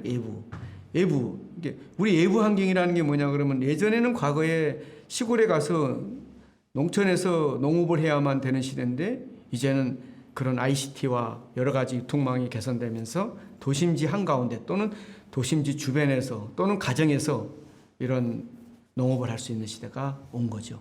바로 이게 이제 외부 환경의 기회 요인과 이런 것들이 만들어진 거죠. 사실은요, 이 스마트팜 도시농부는요, 한 2년 전, 3년 전만 하더라도 수익 모델이 별로 없었어요. 그리고 한 분들이 지지부진했어요. 그래서 올해 들어서 굉장히 이제 시장의 문이 확 보이기 시작하고 아마도 내년쯤에는 여러분과 같은 분들이 같은 생각을 가지고 이 시장에 뛰어들 가능성이 높습니다. 그래서 오늘 여러분들이 오늘 저와 강의를 들으면서 한 번 더 도전해 보고 싶은 생각이 들었으면 좋겠습니다. 또 넘어가겠습니다. 그래서 이제 문제점을 도출하는 과정을 좀 더 구체적으로 제가 여기다 해놓았고, 자 이제 넘어가시고 시간이 지금 많이 되어서 속도를 내겠습니다. 자, 그 비즈니스 모델을 이제 사업 계획을 하기 위해서 제가 좀 더 또 깊이 들어가 보는 겁니다. 가치 제한, 수익의 흐름, 전달 방식, 가치 사슬 조직, 목표 고객. 이거를 좀 구체화시키자는 거죠. 가치 제한은 뭐냐면 나는 어떤 가치가 있느냐, 나는 어떤 솔루션을 인공지능으로 가느냐, 뭐 시스템을 가져가느냐, 아니면 뭐 어떻게 하느냐, 이 솔루션. 두 번째, 누구를 대상으로 할 거냐. 아, 나는 30대 혼자 사는 여성을 중심을 하겠다. 뭐 이럴 수도 있고. 그 다음에 가치 사슬. 어떻게 창출할 것이냐. 어떻게 창출할 것이냐. 그 다음에 네 번째, 전달 방식. 마켓컬리처럼 새벽에 어떤 집에 문에 전달해 주면서 채소를 전달할 건지, 아니면 포장할 건지, 아니면은 오프라인으로 사람들이 와서 살 수 있게 가게로 형태로 갈 건지. 그 다음에 이와 같은 일들을 다 해가지고 수익이 얼마나 날 건지. 그러니까 수익도 별로 나지도 않으면서 그냥 자본만 투입되고 시간과 인력만 투입이 됐다 그러면 이거는 비즈니스 모델이 아닌 겁니다. 그래서 수익을 어떻게 가져갈 건가. 이와 같이 5가지 모델 구성을 여러분들이 염두에 보고, 그래서 이제 이렇게 우위를 가져가고. 자, 사실은 이게 비즈니스 모델 이것만 하나하나 설명하려면 2시간 내지 3시간이 걸리는데 지금 1시간 안에 뭐 여러 가지 것들을 지금 버무르고 있습니다. 그렇지만 여러분들이 이와 같이 진행이 된다는 걸 머릿속에 염두에 두고 사업을 하면 되는 거죠. 뭐. 그래서 이제 아까 그 5가지를 좀 구체적으로 풀어놓은 겁니다. 고객 가치에는 어떻게 간다. 그 다음에 또 고객 세그먼트는 어떤 식으로 분류한다. 그러니까 앞전에 첫 시간과 두 번째 시간 초기 단계에서 얘기했던 것들을 이제 여러분들이 어떻게 그러면 가져갈 건가를 이게 풀어놓은 겁니다. 틈새 시장, 특정 세그먼트 시장, 복합 세그먼트, 멀티 사이즈 시장, 뭐 이런 것들. 그 다음에 고객이 어떤 채널로 가치를 전달할 건가. 채널하는 5가지 요소로는 이해, 평가, 구매, 전달, 판매. 이런 것들을 염두에 두면서 하나하나. 그러니까 제가 얘기하는 이런 것들을 캠퍼스라는 자그마한 종이에다 놓고 여러분들이 하나하나를 공부하고 아는 거는 아는 거대로 또 모르는 대로 빈칸을 넣는 겁니다. 그래서 이런 과정이 채워져서 처음에 한 세트의 어떤 비즈니스 모델 또는 캠퍼스가 만들어지는 거죠. 그럴 때 내가 부족한, 나는 이제 뭐 예를 들어서 개발자가 아닌 사람이 갑자기 개발한다고 1, 2년 또 공부할 수는 없잖아요. 그럴 때는 이제 개발자를 인재로 한다든지. 그러면 개발자가 구체적으로 어떤 사람을 내 직원으로 채용할 것인가. 뭐 이런 것도 고민하고. 아니면 애주를 준다든지. 그 다음에 이렇게 이제 비즈니스 모델의 세그먼트와 고객께 유지할 거. 뭐 이런 것들을 물적 자본. 좀 더 넘기시고. 뒷부분에 설명할 게 많아서 이거는 화면으로 여러분들이 보시고 하시면 좋겠습니다. 설명을 하려고 하는 시간이 지금 많이 흘러서 그 다음에 이제 66쪽 66쪽 방금 여기까지는 비즈니스 모델 5단계를 부분적으로 쪼개 가지고 어떻게 할 건가를 여러분들이 앞으로 사업계획서 쓸 때 중요하게 여기는 포인트를 얘기한 겁니다. 그러니까 중요한 포인트를 보시면서 여러분들이 하나하나 내용을 적어 나가고 부족한 거를 빈칸으로 놔두면서 어떻게 갈 건가 하시면 됩니다. 여기까지는 비즈니스 모델 개발 부분입니다. 자, 지금부터는 사업계획서입니다. 이제 앞단에서 여러 가지 얘기를 했지 않습니까? 그러면 이 사업계획서를 예시한 것을 다시 공부해 보겠습니다. 이 사업계획서를 잘 만들어야 정부 지원 제도도 받고요, 투자도 받고, 또 여러분들이 머릿속에서 사업계획서가 써져야 내가 오늘은 무엇을 해야 되고 다음 주에는 무엇을 해야 되고 또 일주일 후에는 무엇을 할 건지를 계획하는 겁니다. 이 사업계획서가 없으면 정말로 심각합니다. 사업계획서는 어쩌면 날마다 바뀌고 날마다 업그레이드 되는 게 사업계획서입니다. 왜냐하면 오늘 이 사업계획서를 보니까 시장 환경이 바뀌었어. 그러면 사업계획서의 시장 환경 부분에 또 이런 부분에 빨리 여기다가 고치고 또 수정하고, 그러니까 이게 수정이 되면 뒷단에 어떻게 가야 될 건가. 그래서 사업계획서는 어쩌면 플로우 개념입니다. 계속 흘러가는 거예요. 계속 문제점이 있으면 또 고쳐놓고, 그 다음에 또 보니까 오늘은 보니까 나와 유사한 경쟁업체가 나타났어. 그럼 경쟁업체가 어떤 전략으로 사업을 할 건가 하면 내 거와 비교하면서 내가 이거 미처 생각하지 못했구나. 그러면 사업계획서를 고치는 겁니다. 사업계획서는요, 정부 지원받기 하거나 투자받기 위해서도 만들지만은 내가 매일매일 사업을 어떻게 할 것인가에 대한 지침서입니다.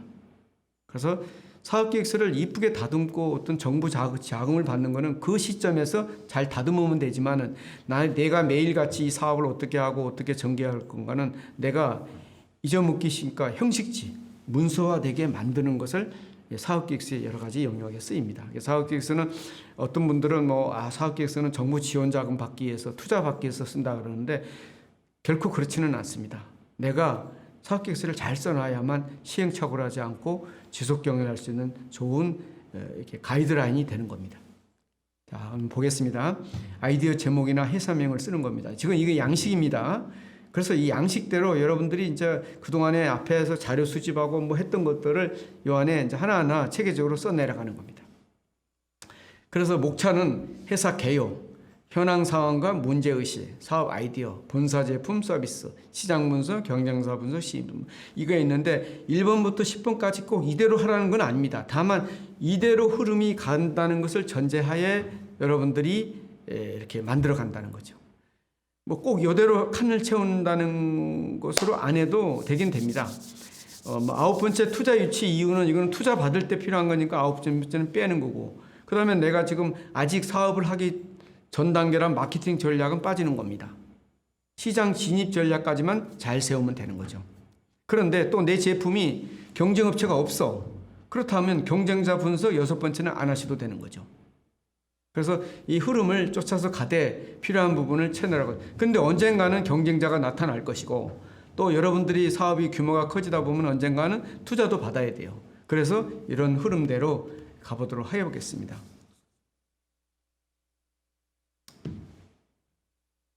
지금 52분인데 이것도 자료로 여러분들이 받아볼 수 있도록 해놓겠습니다. 그래서 이제 이거는 PPT를 만드는 양식입니다.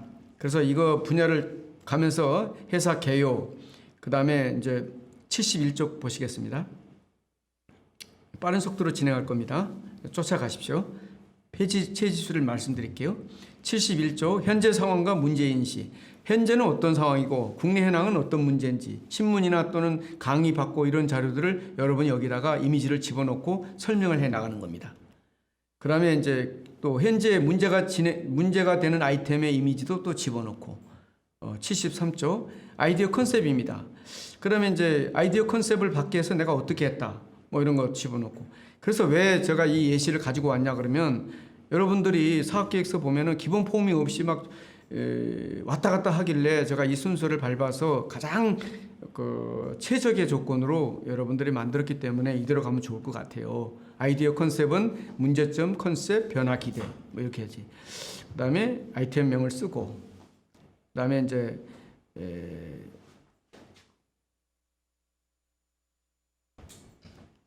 시장 분석 80쪽 보면은 시장 분석도 나옵니다. 국내 시장이 어떻고 해외 시장이 어떻고 왜 지금 해외 시장을 보냐 그러면요. 제가 이제 창업하는 기업들을 이렇게 멘토하다 보니까 거의 80% 내지 7, 80%가 국내에 머무르지 않고 해외로 나갈 수 있는 아이템들로 급속하게 성장하더라는 거지.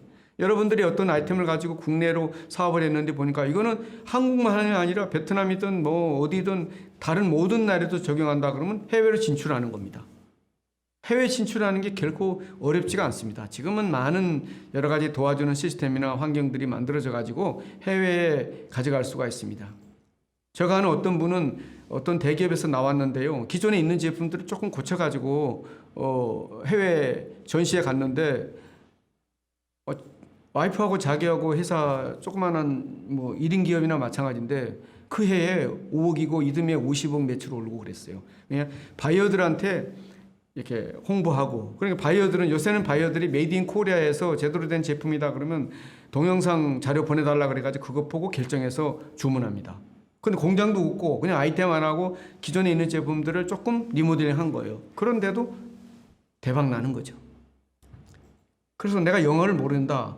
영어를 모른다면 영어에 또 모르는 여러 부분들을 도와주는 여러 가지 시스템과 환경들이 만들어져 있습니다. 그래서 시장 분석이 나오고 그 다음에 경쟁자가 있을 경우는 경쟁자 분석. 이제 경쟁자 분석을 이거는 이 자기 중심으로 확증 편향으로 하면 안 됩니다. 아 나는 내 제품이 최고라고 그런 게 아니라 그야말로 객관적으로 다른 회사 제품과 내 거 제품을 비교해야 됩니다. 그래야 타겟층이 생기는 겁니다.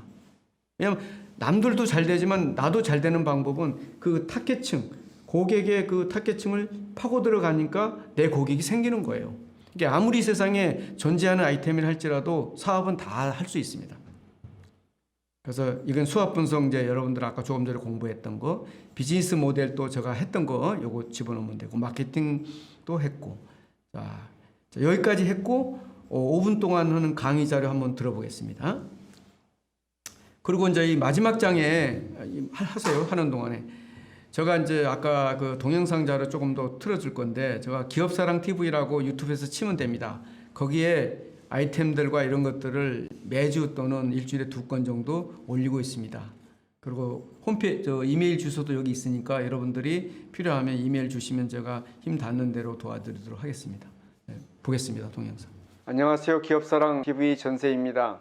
제가 지난해부터 정부가 추진하는 서울 부산 청년 창업 사관학교에서 멘토 코칭을 하고 있는데요.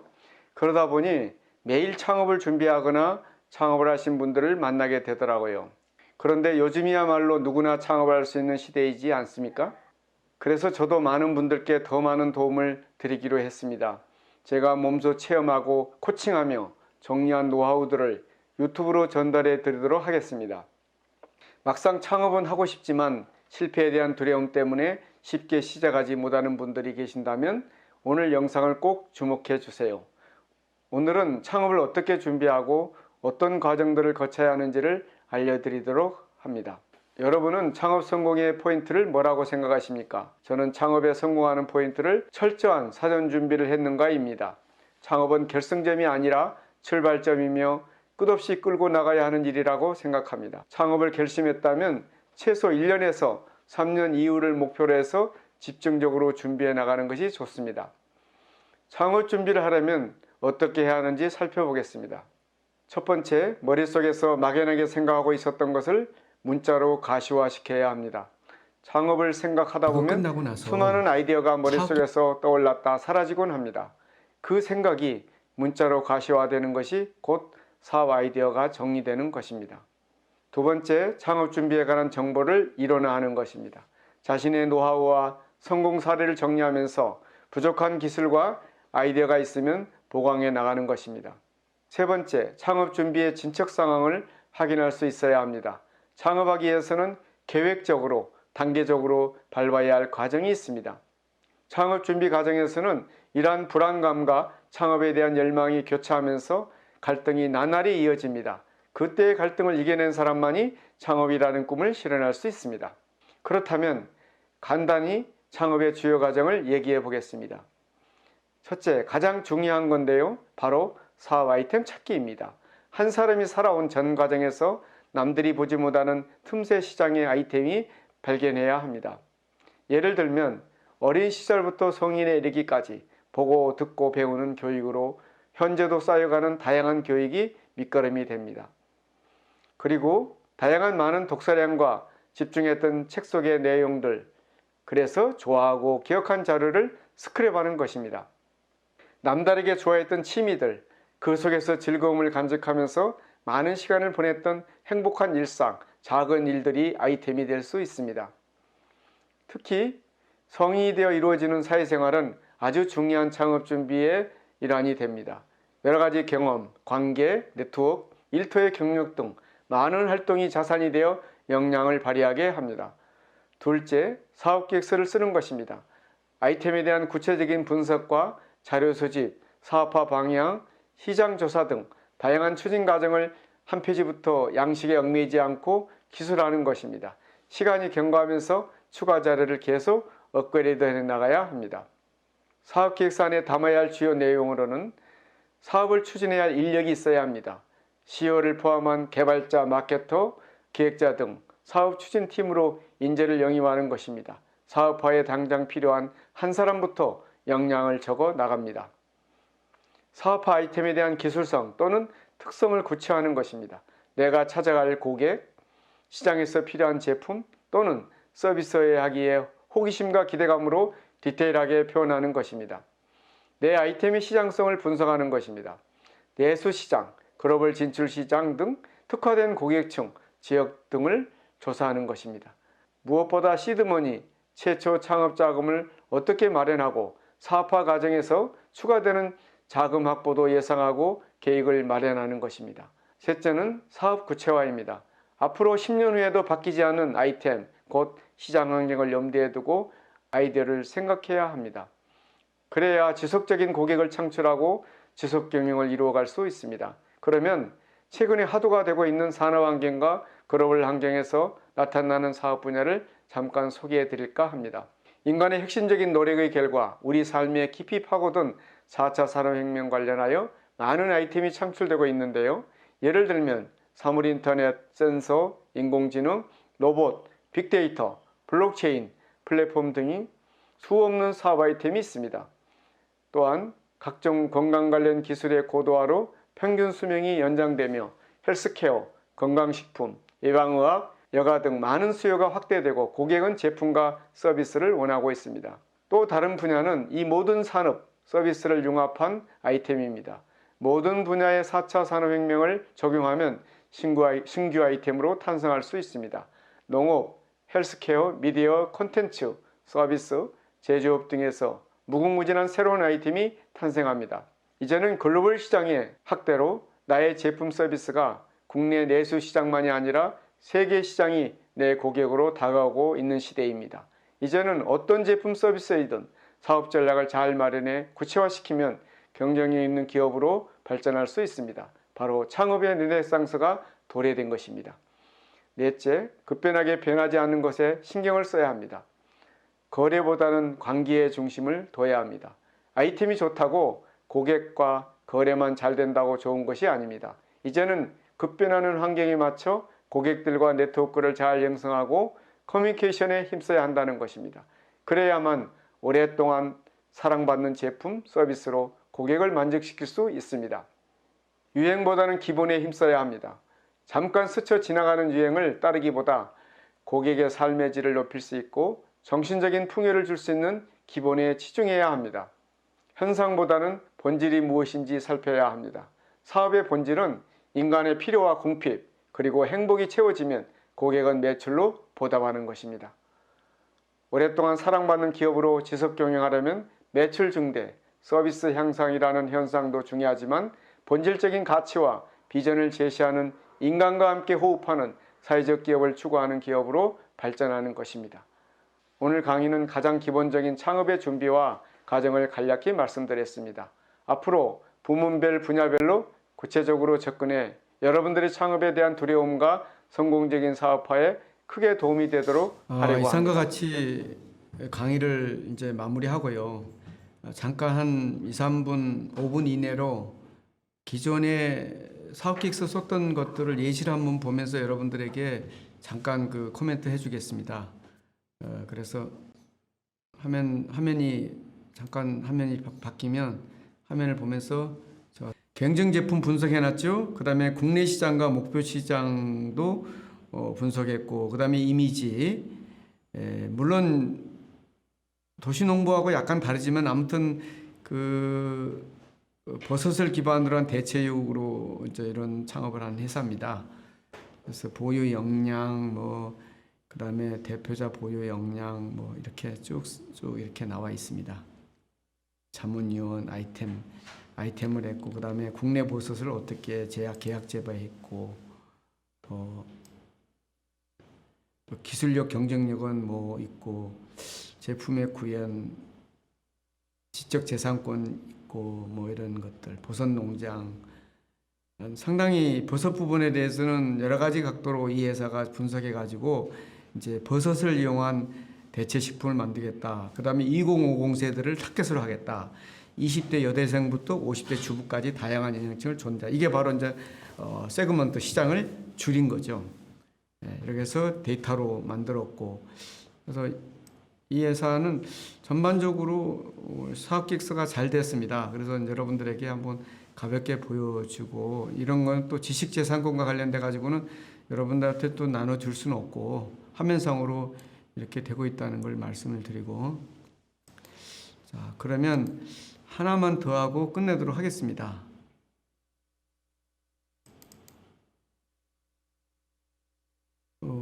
여기 화면에 클릭하려면 어떠죠? 여기 그 클릭.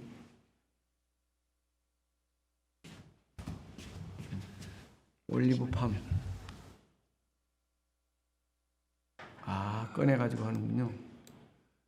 오케이, 올리브팜. 오케이, 예. 죄송합니다. 이게 이제 간단한 건데, 이거는 최근에 투자 받기 위해서, 제가 검토했던 건데요. 유기농 라이브 농장 올리브팜이라는 건데, 이건 2장짜리로 해서 이거 아까 캠퍼스라고 했잖아요. 캠퍼스를 사업화 형태식으로 이렇게 만들었습니다.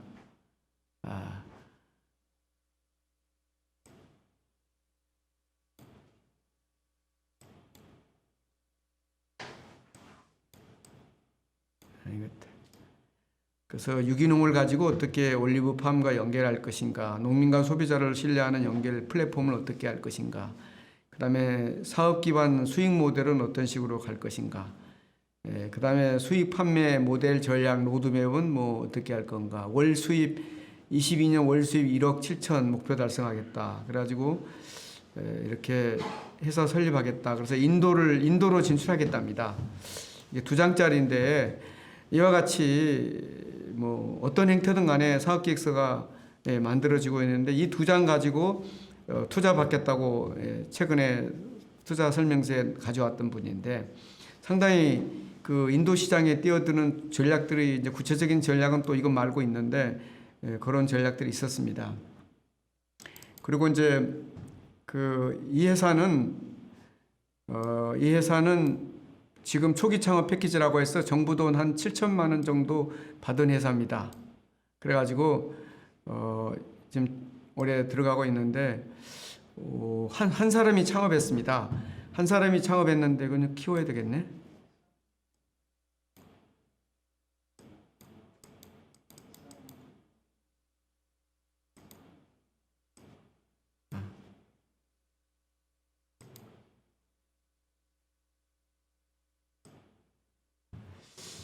한 사람이 창업을 했는데 이쪽 분야에서 16년 동안 일하고 모바일을 통해 가지고 스타벅스에 있는 선물 모바일을 커피나 다른 영화 뭐 어떤 그런 데서 쓸 수 있도록 하기 위한 건데 그러니까 이제 쿠폰을 다른 업종, 다른 분야에서도 쓸 수 있다는 아이디어를 가지고 이 사업계획서를 썼어요. 제가 이거 보여주는 거는 아이템은 틀리지만 사업계획서를 잘 썼어요. 그래서 제가 이제 보여드리는 거예요. 여기 이렇게 제품 서비스 소개도 했고요. 그다음에 보면은 그다음에 제품의 차별성, 아까 말씀드렸잖아요. 기존에 있는 것도 있는데 차별성 분석했고, 그다음에 국내 목표 시장도 만들었고, 그다음에 이미지, 그다음에 개발한 동기, 문제인식, 서비스의 목적, 그다음에 실현 가능성. 그래서 이렇게 가겠다. 그다음에 이런 식으로 가서 뭐 고객의 요구 사항에 대응 방법은 뭐고, 자본 조달 방법. 그런데 이 회사가 정부 돈 7천만 원 받아가지고 사업을 성공시켜서 올해 매출이 10억을, 지금 상반기 5억을 매출을 올렸고요. 하반기 5억에서 한 10억 정도 매출을 올릴 거랍니다. 혼자서. 그리고 이게 이제 내년쯤에는 동남아로 가기 위해서 지금 블록체인과 연결해서 가겠다는데 직원도 없이 혼자 하는 거예요. 근데 이제 물론 이거는 개발자라든지 여러 가지 이런 것들은 이제 다른 외부 기관하고 연결이 되고 있죠. 이와 같이 사업 모델만 좋으면 정부가 지원하는 여러 가지 시스템들이 많아요. 그래서 1억 이내로 정부가 주는 그 공짜 이런 지원도 받으면 가능합니다. 특히 이제 내년에 도시농부와 관련해 갖고는 이와 같은 일들이 많이 아이템이 전개될 것 같아요. 그래서 마지막으로 여러분들의 기회 문이 열리고 있기 때문에 내년에 올해 이제 지금 몇 개월 안 남은 기간 동안 준비 잘 해주셔가지고 내년 초에 정부 사업이나 또는 중소기업부 또는 농림식품부 또 다른 정부기관으로부터 지원하는 방법도 있고요. 각 또 지자체에서 운영하고 있는 특히 서울시 같은 경우는 도시농부 뭐 지원하는 프로그램도 있더라고요. 이런 것들에 좀 참여해보고 그래서 좀 준비를 잘 해주시면 여러분들이 앞으로 기회의 문이 열릴 걸로 보입니다. 오늘 강의 여기서 마치도록 하겠습니다. 감사합니다.